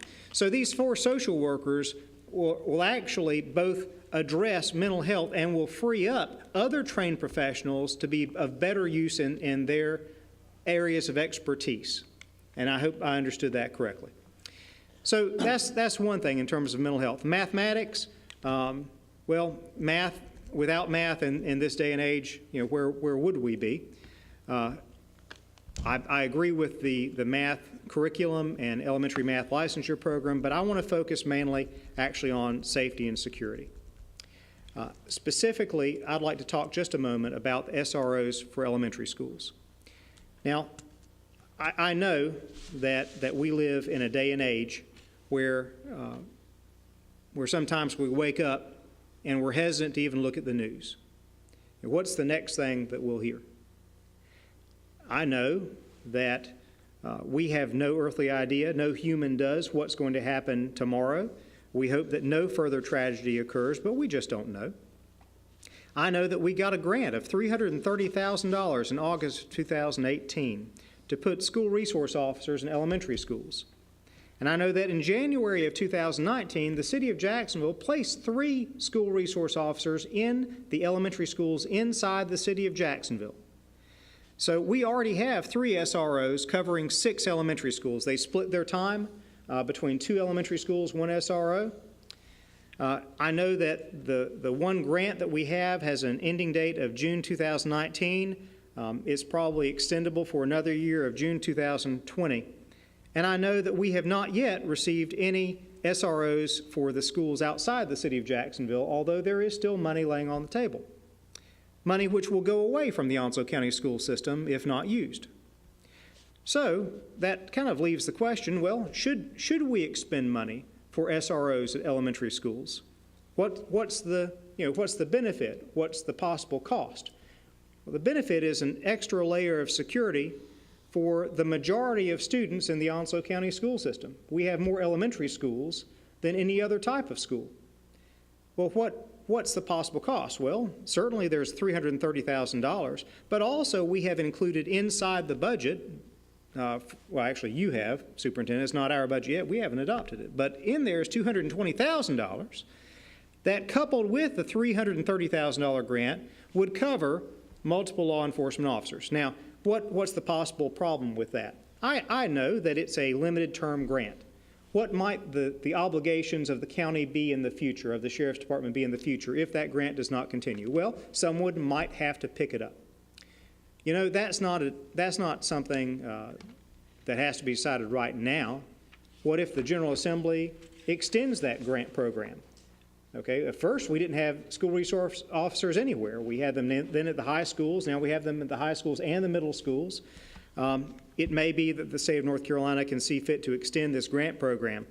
But I would submit, as many people as I've had the pleasure of hiring in various organizations, there's more than one way to cut down cost. Perhaps we should look at when the school system needs SROs. We don't have to have a 12-month employee that works 40-plus hours a week. Schools are not in session 12 months, they're in session 10 months. We might not need them 40 hours a week. Is it possible to have part-time employees, multiples of part-time employees hired, part-timers that don't require the same level of benefits, perhaps retirees, retired MPs, retired sheriff deputies, retired police officers, that could cut down the hourly rate or the cost per law enforcement officer that would be placed out in our elementary schools. I believe that it's a good alternative and would provide a level of security and safety. I don't know that those options have been explored, but I would certainly encourage us to do that. Now, what about this extra $220,000? I would note that the amount of money requested for the current expense budget equals what the joint education funding formula would set forth as the funding amount. So it's not the joint education funding formula plus an additional $220. The $220,000 as recommended is inside of that amount. So as a priority, we have listed mental health, math, and security and safety. And I believe that hopefully the General Assembly would see forth to move forward with additional funding in future years. But I would encourage us to work with the county to move forward with those SROs. If in the period of time that this money is available to us to fund safety officers at our elementary schools, if during that period of time anything would occur that would make us look back in time and question why we had not put that officer in place, I believe that would be a sad day for Onslow County. I believe that it's entirely possible that we could put these officers in place and move forward with increased levels of security and safety. Lately, I've heard a little bit about return on investment. I've heard a little bit about the need to keep in mind the burden placed on taxpayers in our community. I know that Dr. Collins, as superintendent, has a home in Onslow County. He is a taxpayer, as are many of the 4,000 staff members that we employ. I know members of the board, you, by serving on this board, have homes inside this jurisdiction and district because you ran here. We ran at large. Myself and several others ran partisan at large last year. I am conservative. I am Republican. I am for low taxes and limited government. But I am also a realist. And I also know that we do have to do the business of this office for which we are elected. I don't want to pay 1 cent more in taxes than I need to. But I also don't want to walk into a school and see that the roof's caved in and there's 12 inches of water, or walk in White Oak High School again and see what's happened there in the cafeteria and other places when we might have prevented it. There are certain things we must do just to continue business, over $2 million of those things. Mental health, a concern not only for students, but also the recruitment and retention of our teachers and professionals. Math, in order to prepare our kids for the future. Security and safety, what's the return on investment for that? Peace of mind, the safety of our kids, that's an investment that's priceless. Now, there are, in the future, I'm sure, other opportunities that we can review additional programs in the next year, find new things that we can do better with more economy, more efficiency, and more effectiveness. And I am completely for that. In fact, I believe that we'll have the opportunity, now that we have a new superintendent who will have had more than just a few weeks of his superintendency under his belt, that as we go into our next budget year, we'll have additional information, additional time to explore programmatic modifications that will make the school system even better. But in the meantime, I am satisfied that the school system staff have done a remarkable job in putting together the best budget we can under the circumstances and through the filter of a hurricane that we've just been through that has educated all of us about what we must do to do our jobs. There will be discussions between the county commissioners and the Board of Education. I'm somewhat sorrowful that last night discussions began perhaps less gracefully than otherwise they might have been, but I simply chalk that up to not everyone having all of the information yet, because quite frankly, the county has not received this budget because we haven't voted on it yet. It is only at our level right now, and soon perhaps it will go to the county and they'll have an opportunity to delve more deeply into this. And as those commissioners who are also taxpayers and who are also looking after the same constituents that we are looking after, as they go through this, I'm sure that we can come to an amiable conclusion. Madam Chair, I thank you for your graciousness and time. Thank you. Mr. Taylor? No, I'm going straight down. I want to make sure Mr. Wiggins had something to share as well as we get down the line. Just two opening comments. If you ask a music teacher, both instrumental and vocal, they will tell you their challenge is to get the students to sing off the same page of music. I think as a group we can do that, and we are doing that. So we're in agreement with our priorities and so forth. Dr. Collins, I do want to thank you and the entire staff for all your deliberations, and because you started off with the needs and the wants, and we're presenting a budget of needs, basic needs. And if I can just go back and ask a couple of questions, you may need to go back to refer to the slide, if you could, please. Second page. I'll go back, the current expense. Let's start with that one. There we go. The state mandated salaries. Can I expand on that? We're increasing 300 students a year. That means additional teachers, correct? And additional expenses that we have to provide. I think one elected official said, well, why does it cost more to add 300 more kids? Because they're not going to show up in one school or one district. They kind of sprinkle it all over. But you get 20, 25 additional teachers. Is that give or take? So that adds to the current expense. This item. That's just for salaries. I understand This item is that. just for the salaries of the people that we have currently. That's right. But we're going to add 300 more teachers. No, 300 Next year, students. we 300 average more students. I'm sorry, 300 more students. You got me all. We average an increase of 300 new students a year, which means more teachers. It's anywhere from 15 to 25 new teachers, depending on where they end up. That's right. But I'm saying we still have to pay Right. the benefits and things like that. Yep.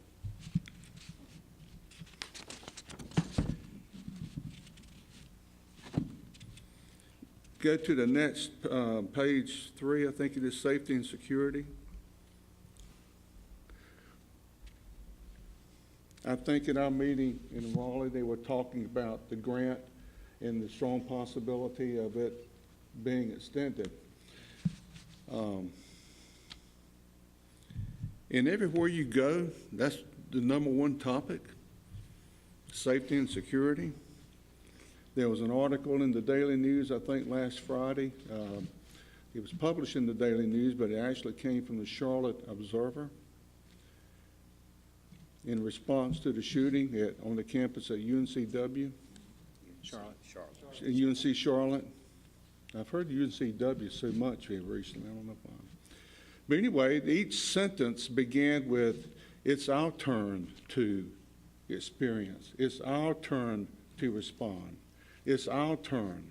As big as Charlotte, as big as Mecklenburg County is, it is their turn. And it will take them a long time to recover.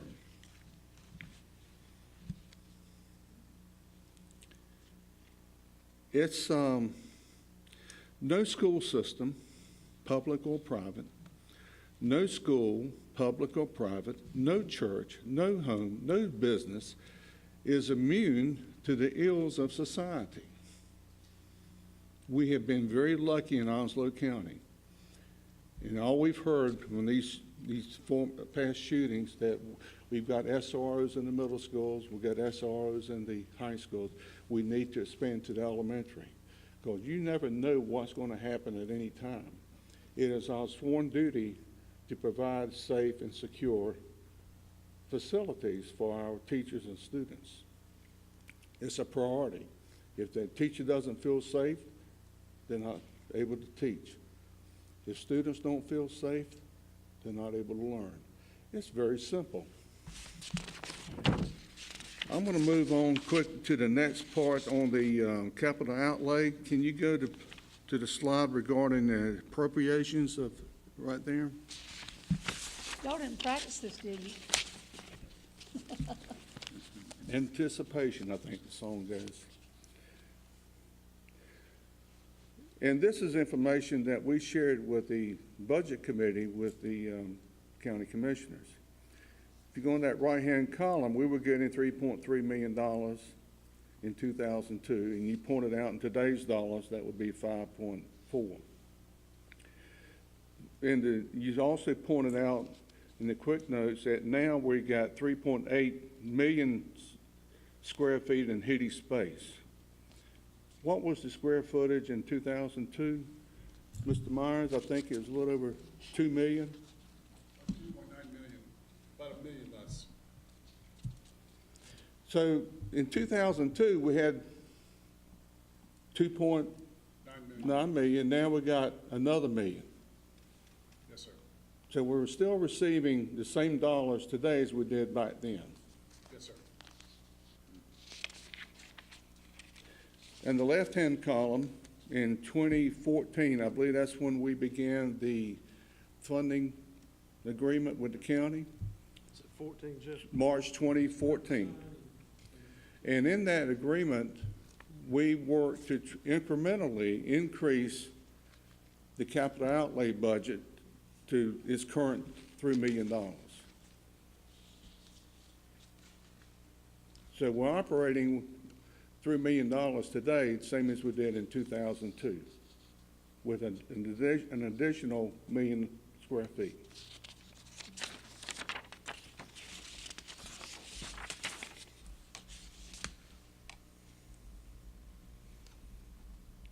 People don't realize we are the 11th largest school system in North Carolina out of 115. I think New Hanover, we have a little race going on with New Hanover County Schools in Johnston County, which is outside of Wake County.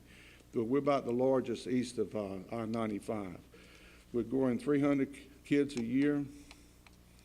We are a point of destination in this area. And we are presenting a budget based on needs and not on wants. So I concur with Mr. Hudson and Mr. Williams, and I'm sure my fellow board members down the line may have a chance to speak. This budget is about opportunities. We witnessed that earlier this evening. All the programs and everything else. So this budget is important to us, whether you have children in the school system or not. It's important to the school system and the entire Onslow community. Thank you, Madam Chair. Thank you. Mr. Reddick? Mr. Williams, I'd like to thank you for bringing up some very important points tonight. Mr. Hudson, I think you guys covered it very well. And, of course, Mr. Taylor, thank you. I have just a brief comment. I think it's all been covered. Schools are a reflection of our community and what it values. Simply put, if we in this county value growth, and we are the recipients of growth for a lot of good reasons, this is a great community to live in. If we value growth, then we also must value education. No longer should I hope I never hear in another public meeting elected officials refer to education as a burden. I don't know about you, but that really, I'm still not over that. That's my cardiologist told me to relax tonight. But that's something I think I'll never forget when we sit in a meeting of elected officials and they refer to the education budget as a burden. The three areas, Dr. Collins, that you mentioned tonight as expansion areas are really focused that we need to look at: mental health, math, safety and security. Guess what? Whether you go to state meetings or whether you go to national meetings, conventions of people all over this country, the same three appear, the very same. In Philadelphia, where thousands of people gather to share their concerns and share their solutions to education, the very same three things were the priorities for school districts all over this country. So we certainly are a reflection. I think we are a melting pot in a lot of ways. So, Madam Chair, thank you for the opportunity to speak. I think if we just work as a team and we put aside all the other things that get us derailed from time to time, I think we'll come up with a budget, and we'll come up with some elected officials who really want to do what's right for children in this county. Thank you. Mr. Lanier? Thank you, Madam Chair. For anybody and everybody that's listening out there, staff, Dr. Collins, fellow board members, this whole issue is about truth and reality. Our recent storm event showed us what it looks like when truth and reality hits us where we live. Secondly, from what we've all listened here and what we are learning is that our budget right now is based on needs. There's no pipe dreams out there. There's no wish list. These are hardline needs that cannot be ignored. Dr. Collins and staff worked very diligently to actually whittle this thing down to where it is reasoned and it is doable, for lack of a better term. Education is not a burden, it's a responsibility. We all know better than anyone else around here. in addition to anyone else around here, that responsibility is large. We looked at math. It's been discussed here. We found that the prior methodologies were failing. And Dr. Folger, thank you for looking into this area and bringing us something that will actually fix what's broken. It takes time moving forward, but it's going to happen. Mental health and safety and security lend to each other. As we sat in Raleigh and we listened to the brief on school safety, for the most part, people just had a sense of dread. We sat there and it's like, oh my God. We were given visuals of all the things that occurred at Columbine and various other places, that if people had not experienced such things, you could not imagine the devastation, the psychological and emotional impact on the community, as well as the physical impact on the families and the communities. But whenever I think of safety and security, I become angered, and it's like, is anybody seeing what I'm seeing? And I'm no genius. We always hear about the aftermath. We always hear about when we respond to something so horrific, all of a sudden everybody is aware of our methods for responding. So the perpetrators step up their game and we have to readjust and refund. And I become so depressed, not discouraged, but depressed and angered that I pose the question. This is not a tail end issue where we deal with the aftermath. It's a front end issue where we address the problems that cause the incident. That's why it's so very important to ensure that what we do concerning mental health is well thought and viable. And if we need funding to address that, then it should be of the utmost on our priority list to take care of it, because it is actually a preventive measure, because all else after that is simply abatement. It's too hard for me to constantly think about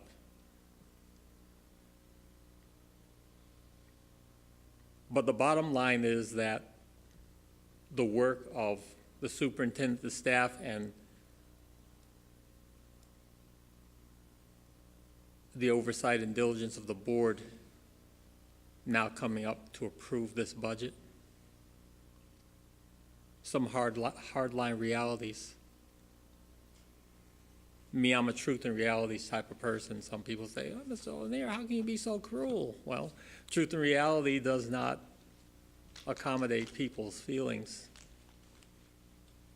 It simply is what it is. So I would highly recommend at any level, with all the due diligence that's been put into this budget and the thought on those priorities that have been put forward, that we definitely approve this. We wish that we could approve more, but we also have to consider the other needs of the county as well. And I commend you, Dr. Collins, and the staff for taking those folks and those entities into consideration when coming up with this budget. Thank you. Thank you, Madam Chair. Thank you, sir. Mr. Wiggins? Ooh, didn't leave a whole lot for me to say, but I'm going to say it anyway. First, thank you, Dr. Collins and staff.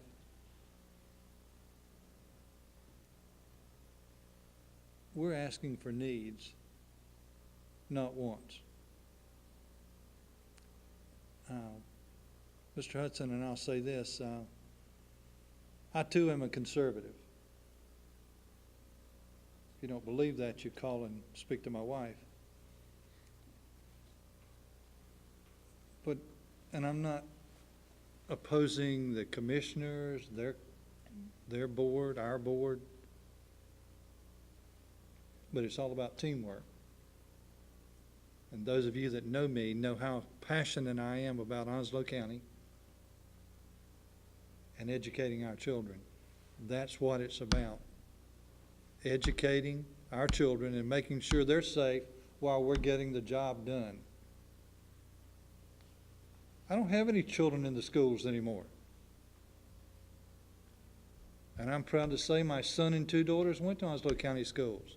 2 went on to graduate at Carolina, 1 at East Carolina. And they're living in other communities. My grandchildren don't live in this county anymore, but you can tax me or do whatever you need to do because I care about my neighbor's children.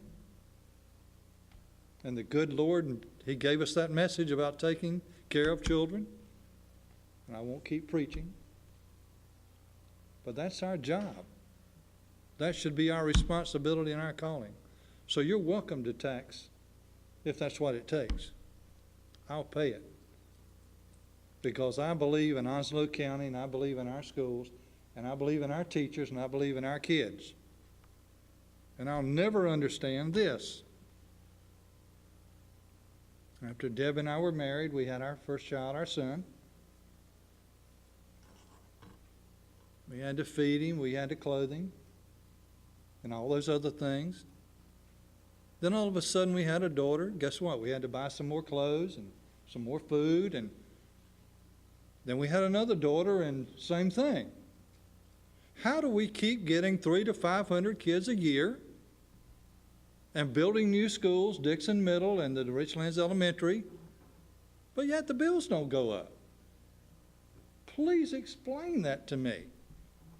I don't get it. But I do know this, when we were having our children and our family was growing, we talked a little earlier, I went out and got another job. I worked with the recreation department. I made money at night running basketball leagues. And in the summer I painted houses. And we're going to have to step up. We are a growing community. And we put it on the back burner too long. We must take care of our children. We must take care of their education.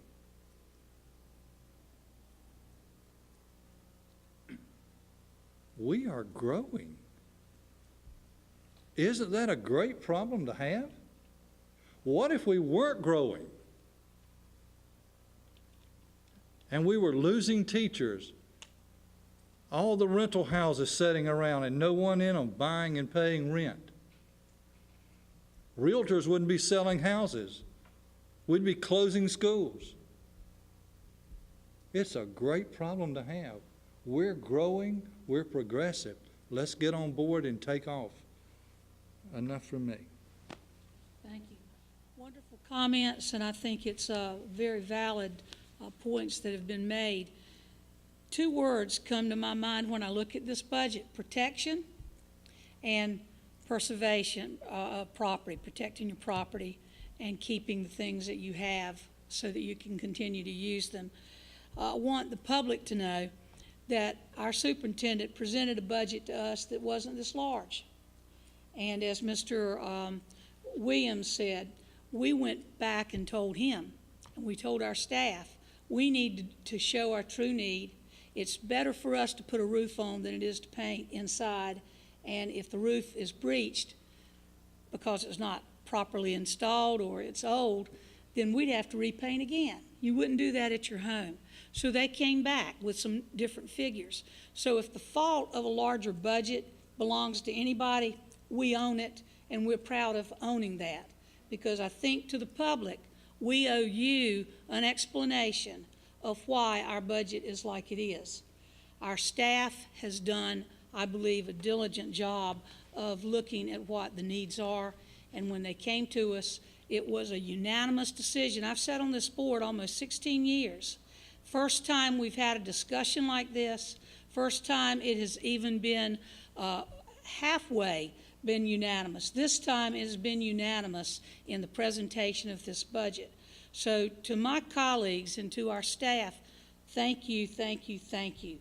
I think that it speaks for itself, and we will be the one to present this and be behind our superintendent. And I think that we will be proud that we had the fortitude to stand up and to tell the public exactly what our needs are. If there are no other comments from the board, and you're welcome to speak if you need to, I would ask for a motion to approve the budget as presented. I make such a motion. Is there a second? Second. Any other discussion? We've already had a motion and a second before, but just want to, Madam Chair, I would just comment that at the time this board adopts this budget, it is no longer the superintendent's budget. it is our budget. It is the budget of the Onslow County Board of Education, elected by the citizens of this county. That is correct. Amen. All in favor say aye. Aye. All opposed? Thank you all. Next is our final presentation for this evening, and is that Mr. Pittman and Mr. Taylor. You didn't think we'd forgotten about you, did you? I'm also fully aware that I stand between you and adjournment tonight. So I've got a couple privileges tonight. My first privilege is to introduce to you our new Director of Digital Learning and Teaching, Mr. Stephen Taylor. So, Stephen, let me be the first.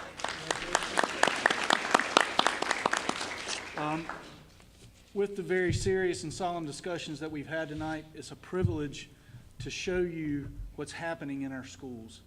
Things that are happening with technology that we have and resources that we already own. I think what you'll hear tonight will speak for itself, so I'm going to allow it to do just that, and I'll call up Mr. Stephen Taylor.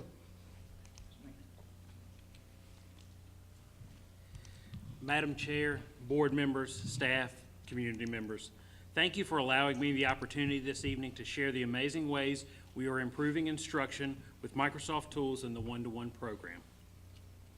We use Microsoft tools as our foundation to build communication and collaboration in an efficient and effective school environment.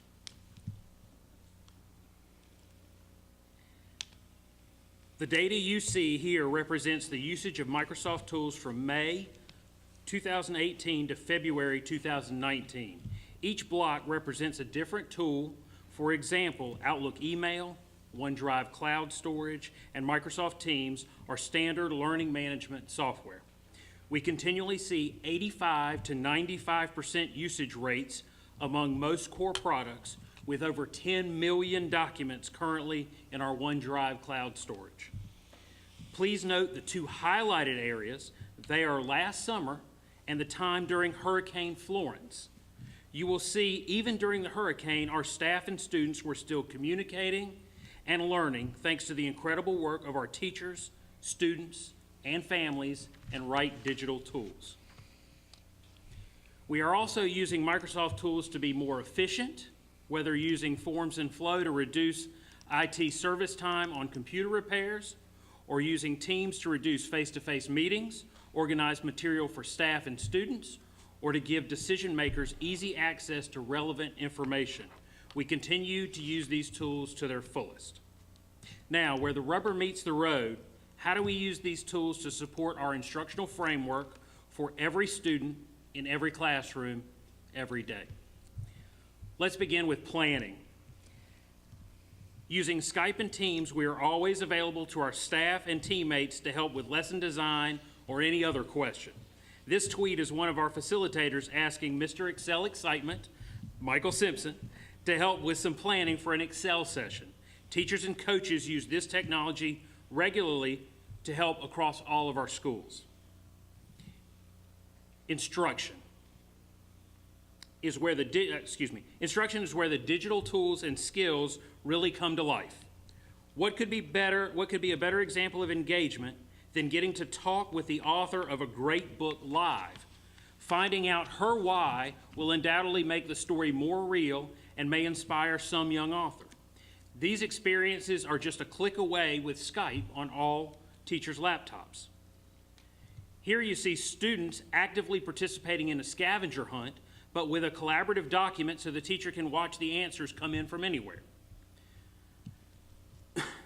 With forms, assessment can be collected and checked rapidly for more timely student feedback and teacher reflection on instructional practice.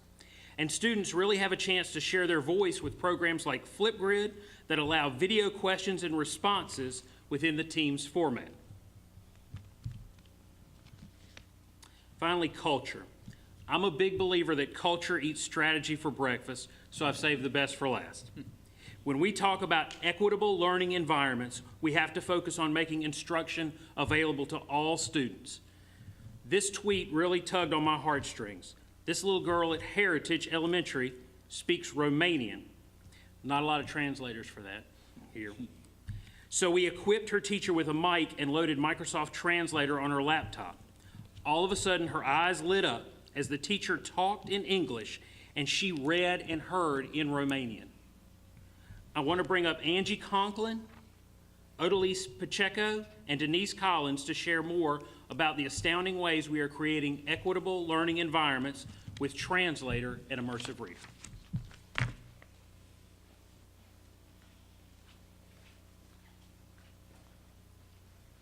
Good evening. Onslow County Schools currently has over 550 students that are English learners.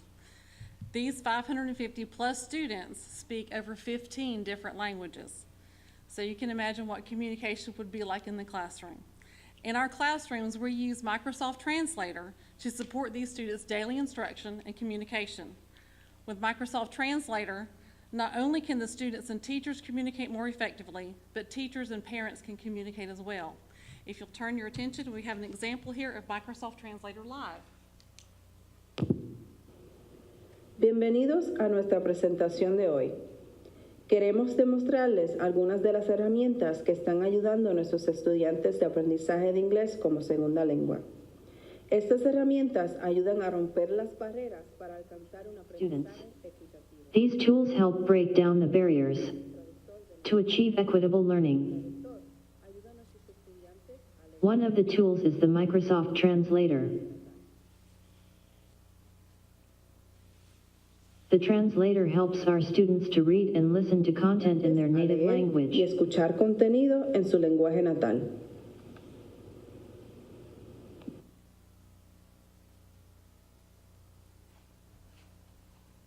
In our first video, you witnessed Microsoft Translator Live. There are additional ways to provide equity for our learners. As you have seen, translating is available in applications all across the Office 365 platform. As you can also see, here, Microsoft Translator is available over 60 plus different languages.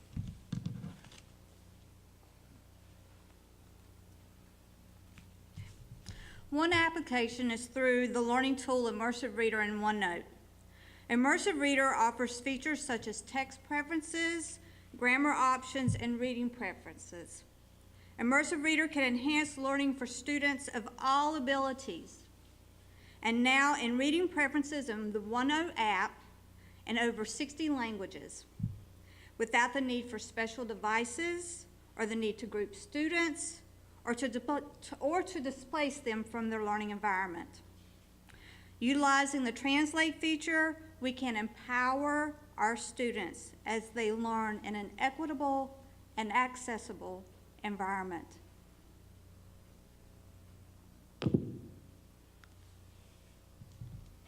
In this video, you're going to see a document that's in Spanish, and this is a picture of a document actually.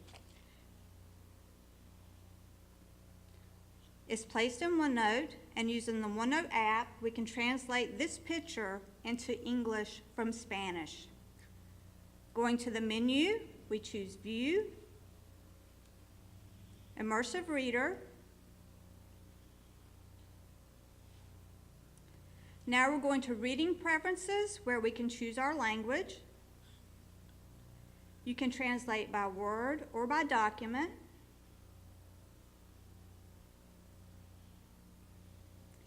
Now you have the option to see the language in the text in the original or in the English language as we've translated it into. Choose your voice and click play and listen. Schools are getting more and more diverse. Teachers administer many types of students, including those who are deaf or hard of hearing requiring assistance technology, and foreign language students who cannot speak or understand the language of the classroom. A diverse student body includes family members who cannot share a language with teachers or school staff, making school enrollment, parent/teacher conferences, and conversations with school staff a challenge.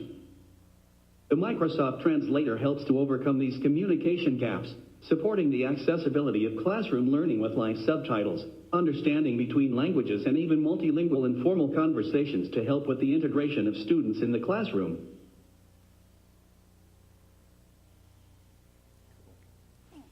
On behalf of our students, we want to thank you in their native language for making learning equitable and possible for all of our students.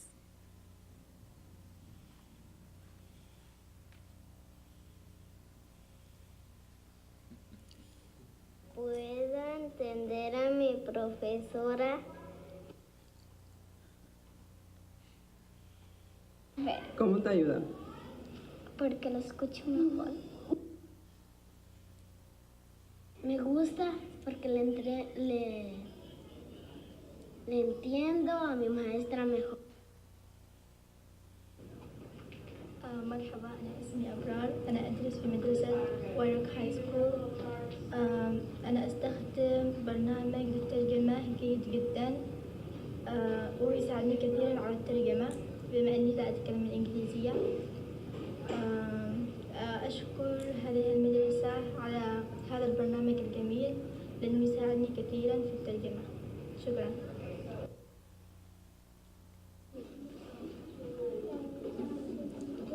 What else did you do this weekend?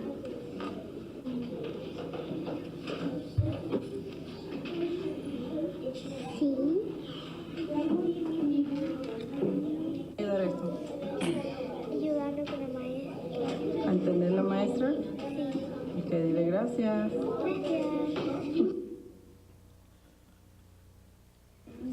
Gracias.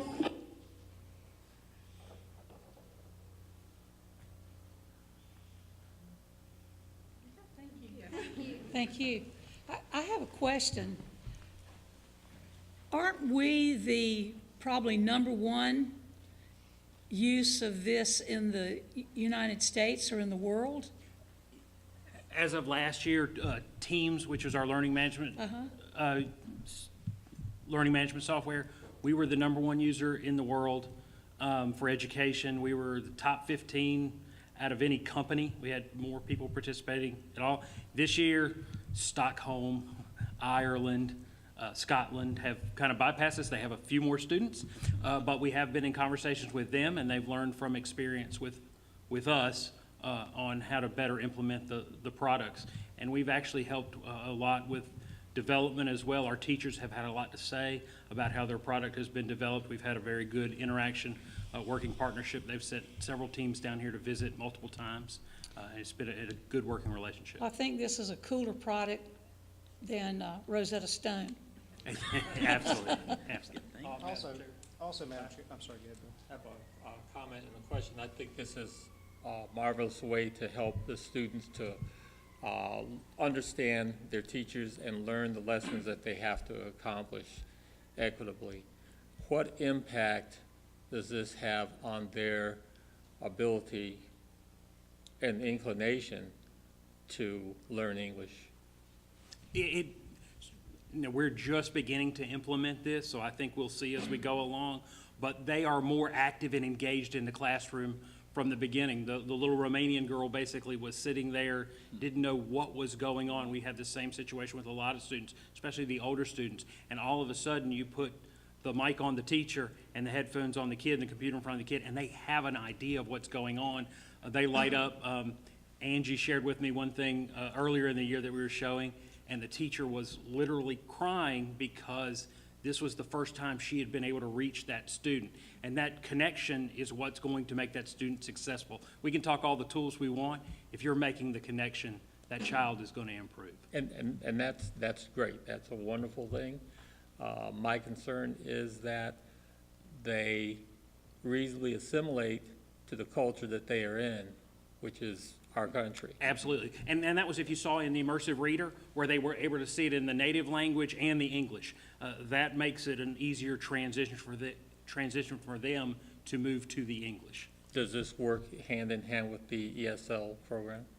We are moving in that direction. We've had a lot of discussions with them and are sharing that information. This is very new technology for us. We're just getting this out into the classrooms now. Steve, approximately, how many different languages are spoken in our school system? 16, 17? Yeah, this covered most of them. There were a few that it didn't quite make. But in our school system, there were a few that it didn't quite cover, and we're hoping for improvements. Microsoft has been continuously improving, so we hope there'll be more. Neat tool. Madam Chair, I think you just illustrated the point earlier, my point about how we're fairly unique in a young median age. We could extend that. We're also unique culturally because of the Marine Corps and the military presence here. As our heroes go across the globe and they're coming home with loved ones, it's made us a culturally diverse and really robust society here that is more unique and dynamic that we need to engage in than maybe some counties in North Carolina that don't have the benefit of all the diversity and different cultures that we have here in Onslow County. So this is a great tool.